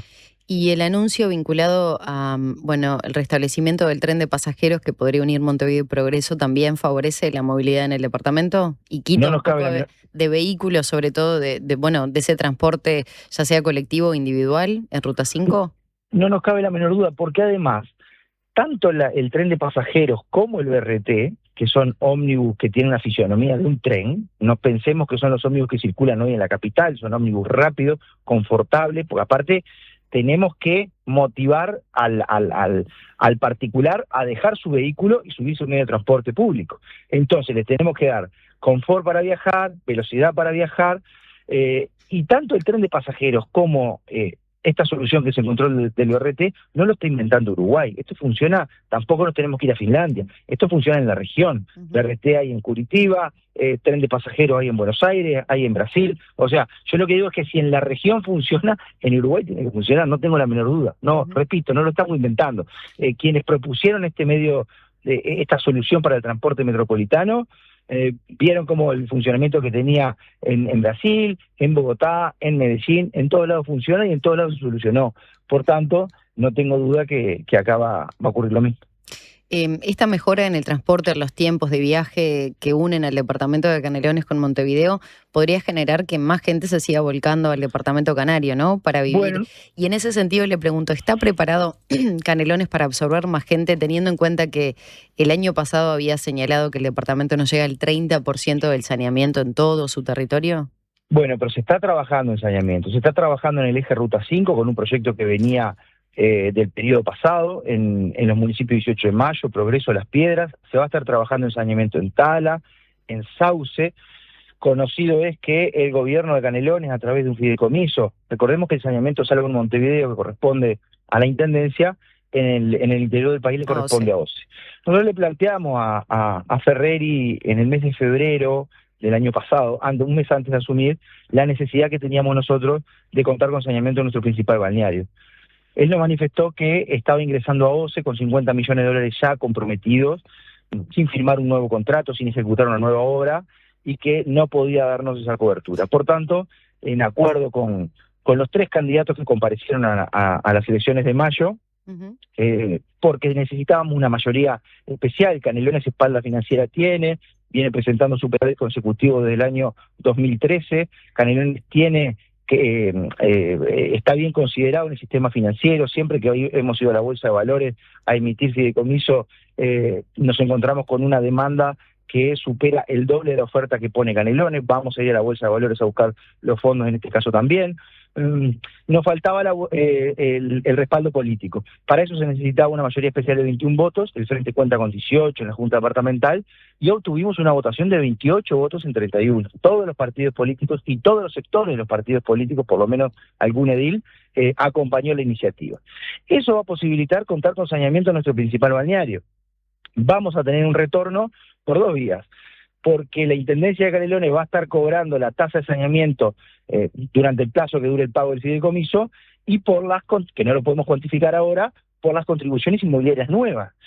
Hoy los proyectos que se han presentado a la Intendencia de Canelones, la propia Intendencia no los pudo utilizar por la falta de saneamiento. Bueno, ahora hablando con los desarrolladores inmobiliarios que trabajan en el departamento, le estamos diciendo póngale un ojo a Atlántida, nuestro principal balneario va a despegar, no tenemos la menor duda, y eso son contribuciones inmobiliarias que de alguna manera el gobierno de Canelones va a estar obteniendo un retorno por este financiamiento importante de $50 millones. ¿En qué está El día que nosotros estábamos anunciando esta inversión millonaria en saneamiento en nuestro principal balneario, la ministra de Salud Pública, Cristina Lusteman, estaba anunciando el hospital de Atlántida con una inversión de $40 millones.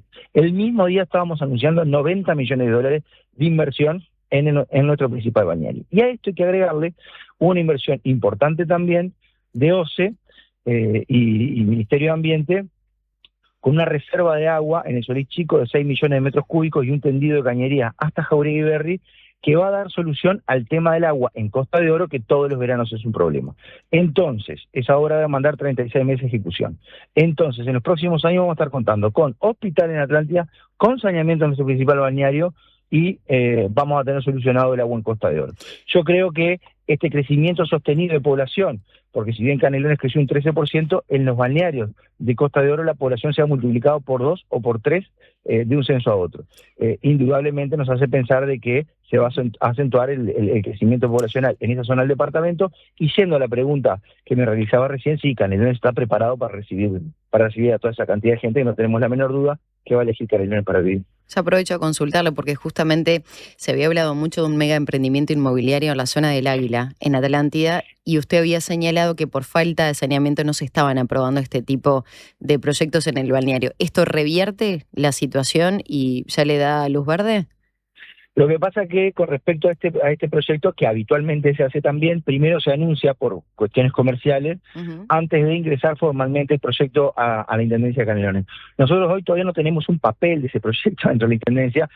Sí, en la medida que ellos anunciaron, le solicitamos una reunión, tuvimos un encuentro informal, digo informal porque todavía no nos han presentado nada, donde nos explicaron un poco un proyecto que va a demandar 20 años de desarrollo, que son 90 hectáreas, un total de 238 hectáreas, 90 de Interbañera del Sur, las restantes al norte, en la zona del Águila, pero yo quiero ser cauto a la hora de hablar de un proyecto que estamos hablando de $500 millones, de 20 años de desarrollo, de 8.000 personas que se van a ir a vivir ahí, hasta tanto no tenerlo formalmente presentado en la Intendencia. Lógicamente que de consolidarse sería importantísimo para el balneario, sería importantísimo para Canelones, porque tanto este proyecto como el saneamiento, como el hospital, como la obra de OCE, son puestos de trabajo durante muchos años para mucha gente. Por tanto, lo celebramos y esperemos que se concrete.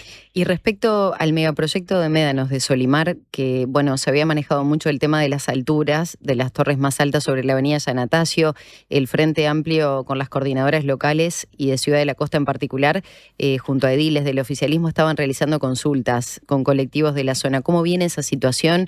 ¿Se logró reducir la altura que estaba prevista? ¿Cómo vienen las negociaciones con los desarrolladores?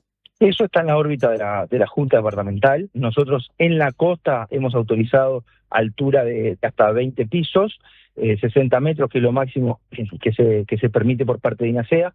Nosotros, en el caso de Médano, estamos hablando de 1.151 viviendas. Es una obra de gran porte. La altura en este caso sería de 13 pisos. Este intendente no tiene inconveniente con esa altura. Soy muy respetuoso de los tiempos de la Junta Departamental, lo está valorando la Junta Departamental, por tanto, hasta tanto la Junta no lo trate y lo devuelva con la aprobación, la anuencia o las correcciones que entienda pertinente, lógicamente que no vamos a avanzar porque no podemos avanzar. En cuanto a la pregunta puntual, mi opinión personal, yo no tendría inconveniente con una altura de 13 pisos, porque en la costa ya tenemos autorizados edificios en construcción con alturas mayores a eso. Bien. ¿Cómo está participando la Intendencia de Canelones en realidad cuando se empieza a implementar el programa Más Barrios en el departamento que comienza mañana acá en Cerro Norte? Comienza en Cerro Norte. En Durazno, Maldonado, Rivera y Canelones va a estar comenzando en el segundo semestre. Se anunciaron estas intervenciones, 5, de un total de 21 intervenciones. Por lo que nos informaba el secretario de Presidencia, el ministro del Interior, la coordinadora del plan, que es la ex secretaria de la Intendencia, Silvana Nieves, en el año que viene se piensa llegar a 12 intervenciones, y bueno, y así sucesivamente hasta completar las 21 en el quinquenio. No se nos informó cuáles van a ser las restantes intervenciones. En el caso nuestro de Canelones se va a estar interviniendo el barrio Corfriz, allí en Las Piedras. Esto es que, repito, va a ser en el segundo semestre, de manera simultánea con los restantes barrios del interior, a la espera de la primera experiencia que está comenzando ahora en Cerro Norte, en Montevideo. En función de eso, sí se tiene un estudio de la zona, del barrio. Va a implicar, por supuesto, una intervención del Ministerio del Interior, apertura de calles, realización de espacios públicos, intervención del Ministerio de Vivienda. Esto puede ser a través de realojo o de refacción de vivienda ya existente en el barrio. No es un calco cada uno de los barrios porque todos tienen una realidad, una fisionomía, una idiosincrasia diferente en cada uno de los departamentos. A grandes rasgos, las intervenciones serían esas, a través de Ministerio de Vivienda, Ministerio de Interior, una vez que se abran calles, que se realicen los espacios públicos, que se mejore la situación de las viviendas, eso va a quedar videovigilado por parte del Ministerio del Interior. El Ministerio del Interior, esto que te voy a decir ahora no está atado a los barrios. El Ministerio del Interior le solicitó al gobierno de Canelones la adquisición de 1.200 cámaras de videovigilancia, completando las 3.000. Nosotros en el periodo pasado licitamos 1.800 cámaras de videovigilancia con una inversión de $2 millones, montamos un centro de monitoreo a través de un convenio con el Ministerio del Interior que se encuentra en la ciudad de Canelones. Se nos solicitó ampliar la compra, vamos a licitar estas 1.200 cámaras, entendemos que da resultado y de alguna manera es la colaboración que hace el gobierno de Canelones a un tema siempre sensible que es el tema de la seguridad. Más allá de que en el último año, y según anuncia el Ministerio del Interior, en nuestro departamento bajaron todos los delitos. Entendemos que tenemos que dar apoyos, tenemos que dar cobertura, nunca sustituyendo una política nacional, siempre en términos de complementariedad, con la adquisición de cámaras de vigilancia, con la limpieza de espacios públicos, con la iluminación de los espacios públicos y con 24 policías que tiene contratado de manera efectiva el gobierno de Canelones, con una inversión de $1.800.000 pesos por mes, que de alguna manera también con la presencia policial se disuade cualquier eventual posibilidad de delito en los espacios públicos, que lo tenemos abocado al cuidado de los mismos. Leñani, ya lo tenemos que despedir, pero no quiero dejar de consultarle por la situación del proyecto de bonificación de multas que el Congreso de Intendentes elevó a la UNACEB. ¿En qué está? Sí, nosotros a raíz del proyecto presentado por 3 diputados de la coalición, abordamos este tema, conformamos una comisión rápidamente integrada por quien habla, el intendente de Rivera, el intendente de Durazno y el intendente de Salto. Elaboramos un proyecto que fue aprobado por unanimidad por parte del Congreso de Intendentes, donde se establece que salvo determinadas multas contempladas en el decreto 181 del año 2025, que son que reglamenta la libertad por puntos y que son conducir bajo efecto del alcohol o de algún otro tipo de sustancias, negarse al análisis de espirometría o de otras drogas, correr picada, manejar sin casco, sin cinturón, sin libreta y menores de 12 años sin la protección requerida en el asiento trasero o menores de 12 años en el asiento delantero. Esas quedan excluidas. Las restantes van a tener se va a abonar un 50% del valor estipulado de la multa, siempre y cuando se abone antes de el vencimiento de la primera cuota de patente del año siguiente. Esto es el 20 de enero del año entrante a la infracción cometida. En definitiva, lo que nosotros estamos estipulando es, y otra que está excluida es manejar al doble o más del doble de la velocidad permitida. Esto significa que nosotros vamos a estar otorgando esta bonificación en la medida de que el infractor muestre voluntad de pago. Entendemos que va en consonancia con lo planteado por los diputados, habrá que afinar alguna cosa, por allí pasó también la ministra de Transporte, el ministro del Interior, la UNACEF. La idea es tener un criterio común y en eso se está en este momento. Le quiero preguntar por algo que también ha sido motivo de, ¿no?, sobre todo que despertó la curiosidad de la población en algunos lugares de Canelones. ¿Qué ha pasado con el puma de la Tahona? ¿Se puede prevenir ese tipo de situaciones, de episodios? ¿Se puede controlar desde la Intendencia? Más allá que, bueno, no sé si es netamente jurisdicción de la Intendencia, pero bueno. No, nosotros tenemos un área de bienestar animal. Prevenir la existencia de un puma en la zona, no se puede. Lo que sí nosotros hacemos es desplegar todos los mecanismos y todas las herramientas que tenemos en este caso para tratar de dar con él. En función de algunas imágenes que pudimos obtener, efectivamente la existencia del puma en esa zona se logró detectar. No tuvimos más novedades en función de si por estas horas se ha logrado visualizarlo nuevamente. No se lo logró capturar. Bueno, veremos. Estamos trabajando. ¿Los controles, Leñani? ¿Algún tipo de no sé, de creación de multa adicional, de infracción? ¿Que se puede hacer algo más para prevenir este tipo de hechos? Bueno, en la medida que se identifique, evidentemente que no está permitido tener un puma en... Bueno, se nos cortó la comunicación con Francisco Leñani, ya estábamos prácticamente culminando. Él estaba haciendo claro respecto a que obviamente no se puede tener este tipo de animales como mascotas domésticas, ¿no? Algo que parece obvio. Nosotros tenemos que hacer la pausa, ya está Antonio Ladra. Les habíamos dicho que íbamos a hacer referencia a este informe que dio a conocer Amnistía Internacional con la pata en nuestro país, pero mirando hacia las cárceles, su situación, la realidad de quienes están privados de libertad, y las mujeres y también los niños que allí crecen, el vínculo que hay dentro de las cárceles con el crimen organizado y sobre todo los antecedentes que hay en países de la región. Hacemos la pausa y ya comenzamos ese diálogo. Hola chicos, soy Flor de Ciudad Vieja, los escucho siempre, la radio está buenísima. Quiero mandarle un mensajito a mi vecina Carla del tercero B, Carlucci, crack, ídola, avísame cuando vendas el alto, dale, saludo banda. Cuando compras un Suzuki 0 kilómetro, los futuros compradores vienen incluidos. Lleva el tuyo vos también y asegurate la reventa. Visítanos en suzuki.com.uy o en cualquier concesionario del país. Suzuki te entiende. Cuando estoy en el estudio grabando, cuido cada detalle. Con mi salud, tengo el mismo cuidado. Por eso, desde hace años, elijo El Círculo. Un lugar donde siempre me he sentido cómodo. No solamente por la atención, sino por la calidez humana y el compromiso real para mejorar y crecer. Para mí, esa es la diferencia. Si tu cédula termina en 4 y sos socio FONASA, en abril, hacé como yo. Elegí la mutualista con el índice de satisfacción más alto. Afíliate ahora llamando al 1870. En El Círculo, estamos con vos. Cobertura total de asistencia médica. UTE presenta Pequeños Grandes Consejos de Túnicas en Red. ¿Sabías que puedes ser más eficiente con tu heladera? Antes de abrirla, pensá qué necesitas sacar. De esta forma, evitamos pérdidas de energía. Al momento de cerrar la heladera, fíjate que la puerta quede bien cerrada y que los burletes estén sanos para que el cierre se mantenga hermético. Que no entre el calor a la heladera. Lo probamos en casa y funciona. UTE, avanzamos con energía. Redes y vías de contacto. Comunicate al 099-891-888. Mail radio@ladiaria.com.uy.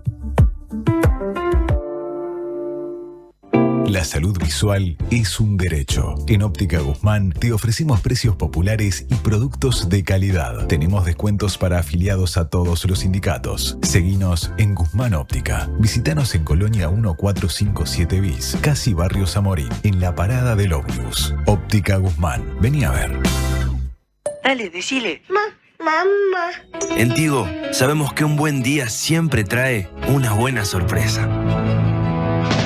Por eso, en este Día de la Madre, regalale un Samsung Galaxy A16 con un plan de 100 GB desde 950 pesos por mes para que disfrute de red y cobertura a donde vaya y esté siempre conectado.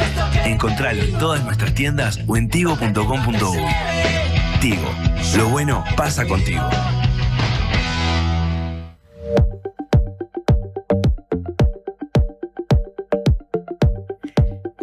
9 menos 25 de la mañana, seguimos aquí en Panorama Informativo. Ya les prometíamos, ya está Antonio Ladra con nosotros. Antes quiero repasar cómo está el tiempo. A esta hora que hay mucha preocupación de los oyentes de la Diaria Radio, tenemos a esta hora 15 grados, se mantiene igual, 87% el índice de humedad, buena visibilidad, sigue nuboso, pero bueno, más agradable que en la pasada jornada. Antonio, buenos días. Buen día. Yo sé que vos estás pendiente de que contamos cómo está el tiempo. Sí, pero está lindo y está por fresco. Lo menos, sí, está, no, pero está bueno. ¿Qué pasa? ¿Dónde y bueno, estamos? yo puedo firmar 20 grados en 20, 21, 22. Pero bueno. Te firmo todo el año. Vamos para las Islas Canarias, algún lado por ahí que tenemos 23 grados todo el año. ¿Qué te parece? Bueno, vamos a hablar de cosas menos agradables. Vamos a hablar del informe de Amnesty Internacional.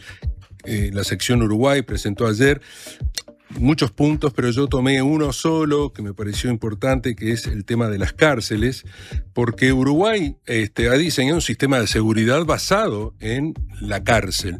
Prácticamente, los números ya no dan. Cuando estaba haciendo este informe, cuando estaba escuchando el informe que hacía Amnesty Internacional, leí en el diario El Acontecer de Durazno ayer que cerró la cárcel de Durazno. O sea, es una cárcel para 100 personas, tiene 200. En el día de hoy, cada persona que llega presa los meten adentro de un camino y los traen para acá, para Montevideo.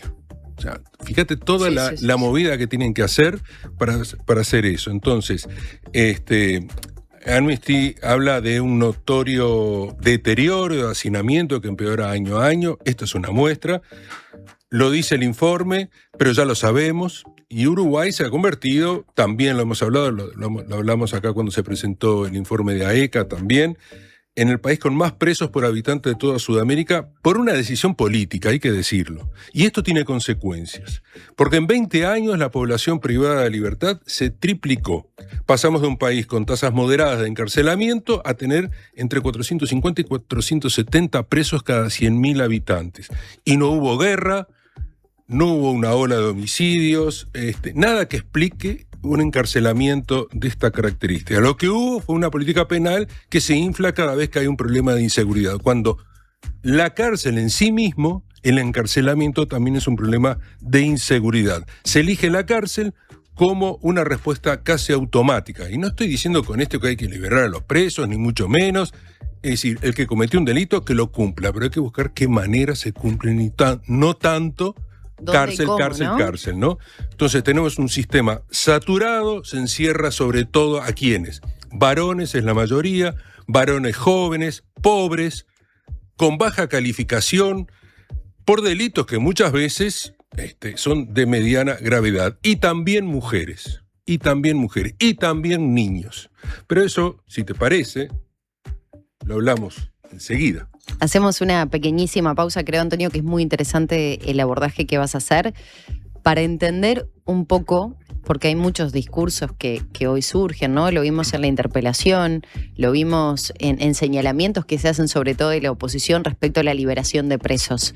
Pero ¿qué respuestas damos al sistema en general y a la población? Cuando tanto se habló en campaña del sistema carcelario, y que después, gestión tras gestión, vemos que no se avanza considerablemente para revertir la realidad de nuestro país. Son las 8 de la mañana, 39 minutos, breve pausa y seguimos analizando este tema con Antonio. Gracias por escucharme. Muchas gracias por explicarme. Gracias por toda la ayuda. Estas son palabras recientes de nuestros pacientes, pero los agradecidos somos nosotros, porque tu elección nos hace superarnos cada vez más y ser la mutualista con los mejores profesionales del país. En abril, si tu número de cédula termina en 4, venía un nuevo CASMU. Afiliate en nuestros locales, en la web o a través del 1444. CASMU, estamos para cuidarte. Consulte las condiciones, cobertura total de asistencia médica. ¿Qué es mejor? ¿La hamburguesa o el choripán? ¿La Rambla o el Parque? Nosotros no sabemos. Lo que sí sabemos es que para cobrar tu sueldo, mejor en tu banco. Es mejor porque abrís tu cuenta 100% online y porque tenés la nueva tarjeta internacional Bro Recompensa Mastercard Débito. También es mejor porque tenés adelanto de sueldo sin intereses. Y es mejor porque tenés la seguridad y confianza de siempre en el banco de siempre. Abrí tu cuenta sueldo a través de eBrow. Te lo repito, tu sueldo mejor en tu banco. Banco República, nuestro banco país. Infórmese sobre la garantía de depósitos en su institución de intermediación financiera o en www.copap.org.uy o vía infocopap@copap.org.uy.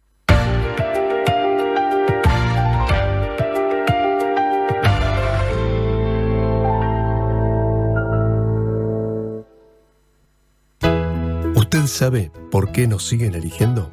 Porque somos credibilidad, confianza, contención y compañía calificada. Porque además le brindamos a los socios más de 20 talleres multitemáticos en la Fundación SECOM destinados a promover la calidad de vida y muchos beneficios más. Porque estamos para usted las 24 horas, los 365 días del año. SECOM, primer servicio de compañía de Uruguay y del mundo. Una tele, dale. Un parlante, dale. Cafetera, dale. Canjeala con Dale. Llegó Dale, el nuevo programa de puntos de ANDA. Ahora, cada vez que usás cualquiera de nuestros servicios, sumás puntos para canjear por lo que quieras en nuestra tienda online. Dale, disfruta de Dale ANDA. Conoce más en anda.com.uy. Pruebas y condiciones en anda.com.uy.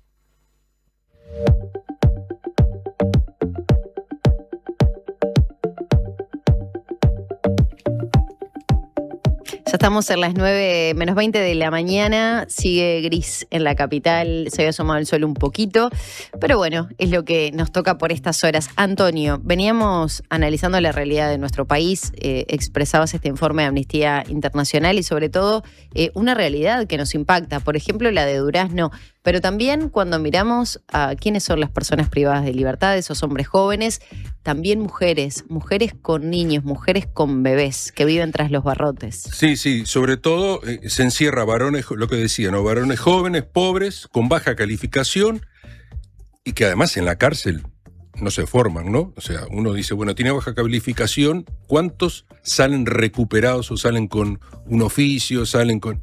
Muy pocos, realmente muy pocos. La cárcel no cambia a la gente, la cambia para peor en todo caso. Pero también mujeres. Y voy a decir algo que debería, por lo menos, erizar la piel a la gente. Hay casi 70 mujeres cumpliendo condenas con sus hijos. Claro, no es toda la población carcelaria femenina. No. De toda la población. De toda la población carcelaria hay 70 con sus hijos.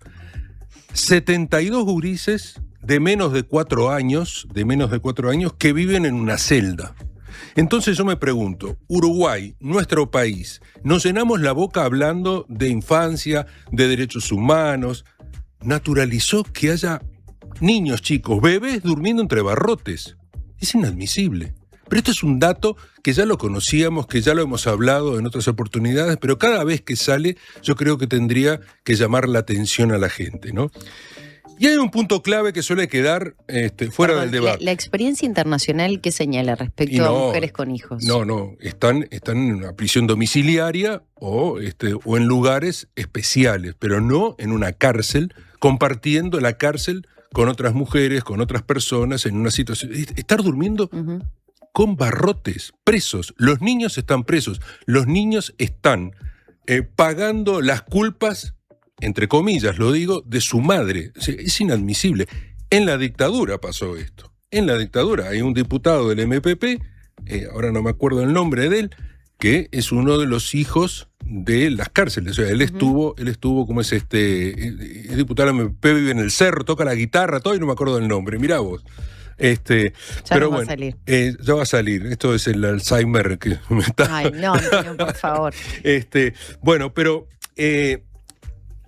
la cárcel no es solo un tema de derechos humanos. Esto para quienes hablan... Otero me pasan. ¿Cómo? Otero, exactamente. Otero. Sí, un beso grande a este oyente que... Sí, Otero.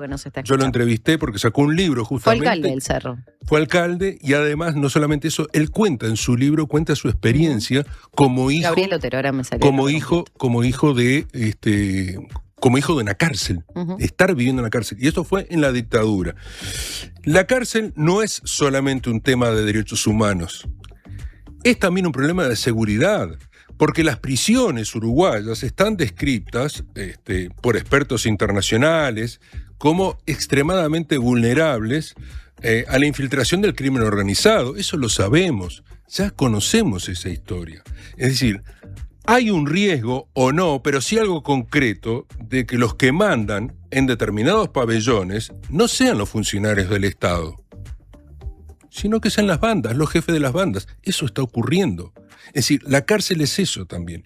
Y si alguien piensa que yo estoy exagerando, nos vamos a Ecuador, que es lo más cercano en el tiempo que tenemos.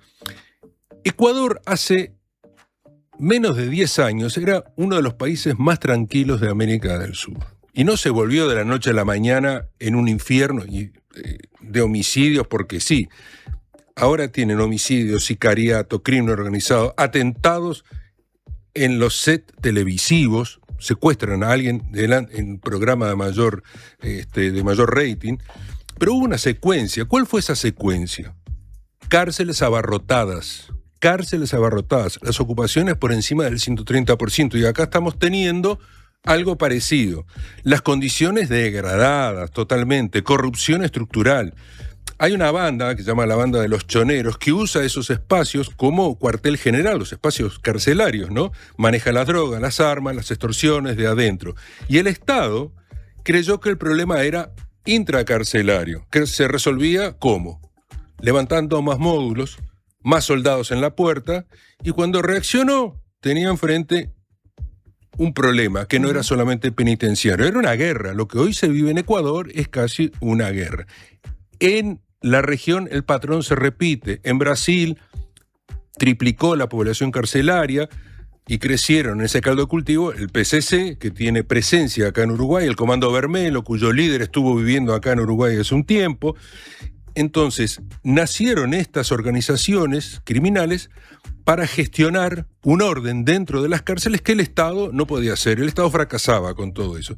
Argentina cerró 2024 con 130% de ocupación de las cárceles en las unidades carcelarias. Récord histórico también. Paraguay convive con el control de las facciones brasileñas. Sabemos que allí manda el PCC en las cárceles fronterizas. Donde hay hacinamiento crónico, donde hay gestión débil y dinero fácil, el crimen organizado aparece y se queda. ¿Nos suena eso? ¿Nos suena? Y lamentablemente sí. O sea, Uruguay entra en este mapa como una anomalía, porque todavía sigue teniendo mejores instituciones, índices de criminalidad relativamente bajos respecto al resto del continente, sistema político que todavía discute. Bueno, pero esa anomalía de Uruguay está bajo presión. Nos tenemos que dar cuenta de eso. Hay cada vez más delincuentes extranjeros de alto perfil en las cárceles uruguayas. ¿Por qué? Porque Uruguay ha cambiado su ubicación dentro del mapa del crimen organizado, el rol que cumple hoy Uruguay en la cocaína que va hacia Europa es importante. Entonces, obviamente, van a caer algunos de los líderes o algunos de esos delincuentes europeos que tienen una expertise, que tienen una cantidad de cosas. Entonces, ¿alguien puede creer que no van a intentar reorganizarse desde adentro si se les da el espacio para hacerlo? En Brasil, cuando se crea el PCC, Marcola, que sí está preso, fue el líder, el que crea eso, el que hace el movimiento después de una gran matanza. El capital. Sí, El primer cártel, ¿no? Sí, el PCC, con el PCC. Fue el que llevó adelante toda esa movilización. Un hombre que tenía un índice intelectual mayor que el resto, eso es cierto.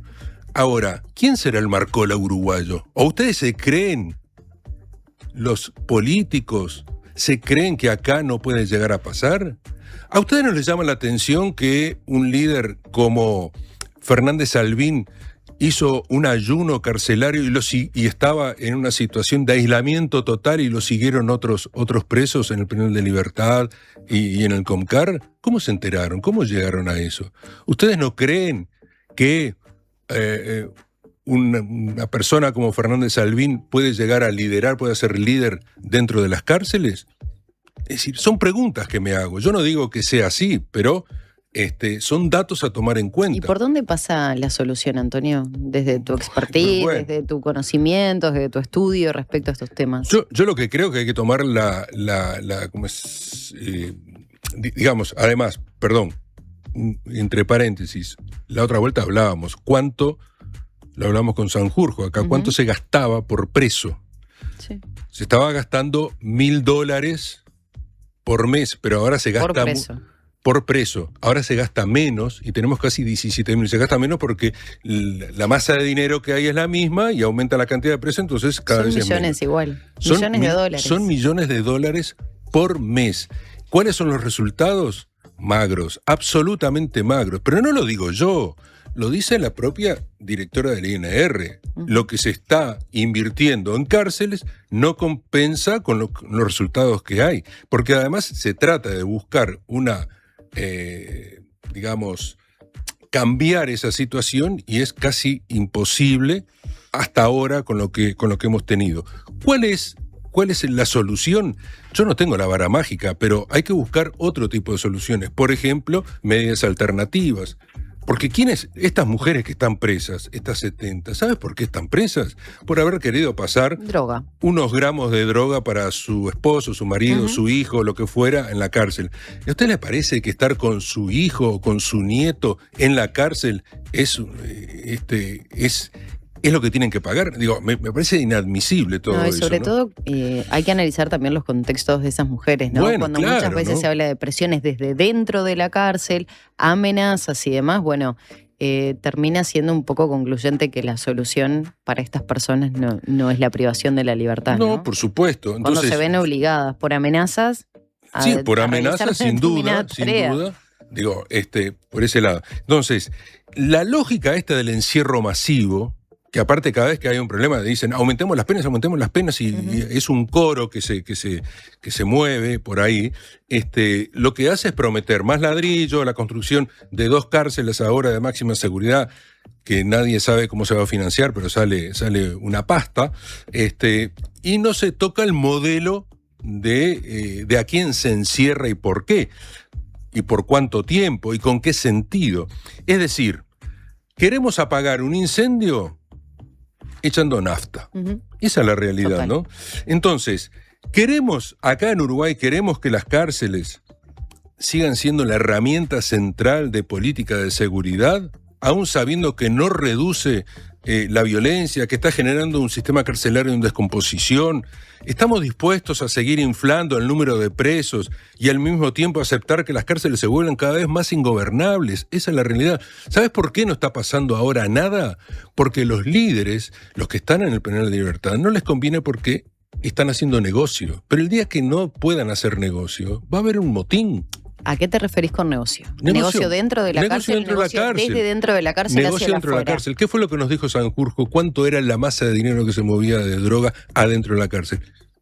Muchísimo dinero. Entonces, bueno, estoy acá, tengo posibilidades de seguir estando, estoy cómodo, de alguna manera, entre comillas, no corro esos riesgos que puedo correr estando en la calle cuando se enfrentan las bandas. Bueno, entonces, de alguna manera, sigo haciendo el negocio. Cuando dejen de poder seguir haciendo el negocio, iba a haber levantamientos en las cárceles. Ojo, no es que yo quiera, digo, es lo que vemos que pasa en el mundo. Es lo que pasa en países cercanos acá a nuestro país, ¿no? Entonces, tenemos tiempo para corregir. Sí, estamos a tiempo para corregir. Bueno, estamos a tiempo, pero el reloj nos empieza a correr de atrás también, sí, ¿sabes qué pasa? Que el reloj en las cárceles corre más despacio que los discursos. Eso sin duda, ¿no? Entonces, si este tema, por ejemplo, que vi ahora ahí en Durazno, a mí me llamó muchísimo la atención. Una situación, Durazno, un departamento en el interior del país que tiene un índice de homicidios que está al nivel de Montevideo, empatado o pasando un poquitito. O sea, hay una situación de inseguridad. Está bien, en números, capaz que me decís, mirá, son 16 muertos o 15 muertos, pero en la relación con la población es muy alto, ¿no? Entonces, eso está demostrando cuál es la situación que tenemos hoy en Uruguay, ¿no? Antonio, el sistema político, con los anuncios que ha realizado, y pienso sobre todo en este periodo de gobierno, hay que recordar que en el periodo pasado, hubo ciertos cambios. Por ejemplo, la dirección de deliberados, ¿no? Que cambió de la órbita del Ministerio del Interior, pasó al MIDES, se intentó implementar programas. Los recursos nunca alcanzan y la realidad es que obviamente eran muy magros y sobre todo el alcance que podían tener esas políticas con algunos centenares, pero muy poco para la realidad carcelaria que tenemos de esa población de miles, ¿no? ¿Qué se puede hacer en este periodo con esta situación, con estos recursos? Y pienso, ¿empezar a implementar programas de esta índole? ¿O la transformación tiene que ser al hueso directo? Yo creo que tiene que ser al hueso directo la transformación y creo además, es decir, hay otro tema que está digamos, metido ahí adentro, que es lo que es la cultura que se genera eso. Yo creo que hablamos el otro día que a mí me decía un operador carcelario que tenía gurises presos en la cárcel de Juan Soler, pero pedían para pasar al Comcar. Dice, ¿cómo querés salir de la cárcel de Juan Soler, que es una cárcel abierta, total, nueva, se hizo en el periodo pasado? ¿Querés ir al Comcar, que es un lugar donde están hacinados? No sé cuánto. Y la respuesta era, lo que pasa es que si yo voy al barrio y digo que estuve preso en Juan Soler, nadie me cree. Claro. En cambio, si yo estoy en el Comcar, tengo una cocarda, ¿no? Me puedo demostrar, me puedo plantar en el barrio. Entonces hay un problema cultural, hay un problema de base cultural, de educación. Y me parece que por ahí hay que atacar. Y estamos en un problema grave en eso, ¿no? Grave. Porque además, el otro día, en los datos que hay, que apareció en la ECA, nos demostraba las edades de los presos. Y eran todos jóvenes. Menos de 40 años, ¿qué digo? Menos de 35 años. Una capacidad absoluta de poder regenerarse, de poder incluirse en el mundo del trabajo, etcétera, ¿no?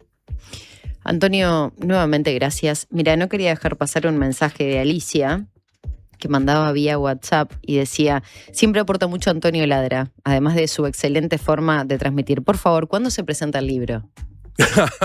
Pasa tu chivo de nuevo, por favor. No, el libro mío, pero lo presento este fin de semana, ¿no? Sí, este sábado. ¿En Plaza Varela? En la Plaza Varela a las 14 horas. Con Andrés Estañaro hago una performance. Muy lindo, Antonio. Felicitaciones por eso y siempre es un placer poder analizar un poco más estos temas con tiempo, con cifras, con argumentos, con experiencias internacionales, regionales y lo que seguimos viendo, ¿no? Que no hay soluciones cortoplacistas y que requieren recursos. Nadamos en dulce de leche. Antonio, muchas gracias. Dale. Nosotros nos despedimos, ya llega la mañana de la diaria con Martín, con Mariana. Nosotros nos reencontramos mañana a partir de las 7 con Panorama Informativo.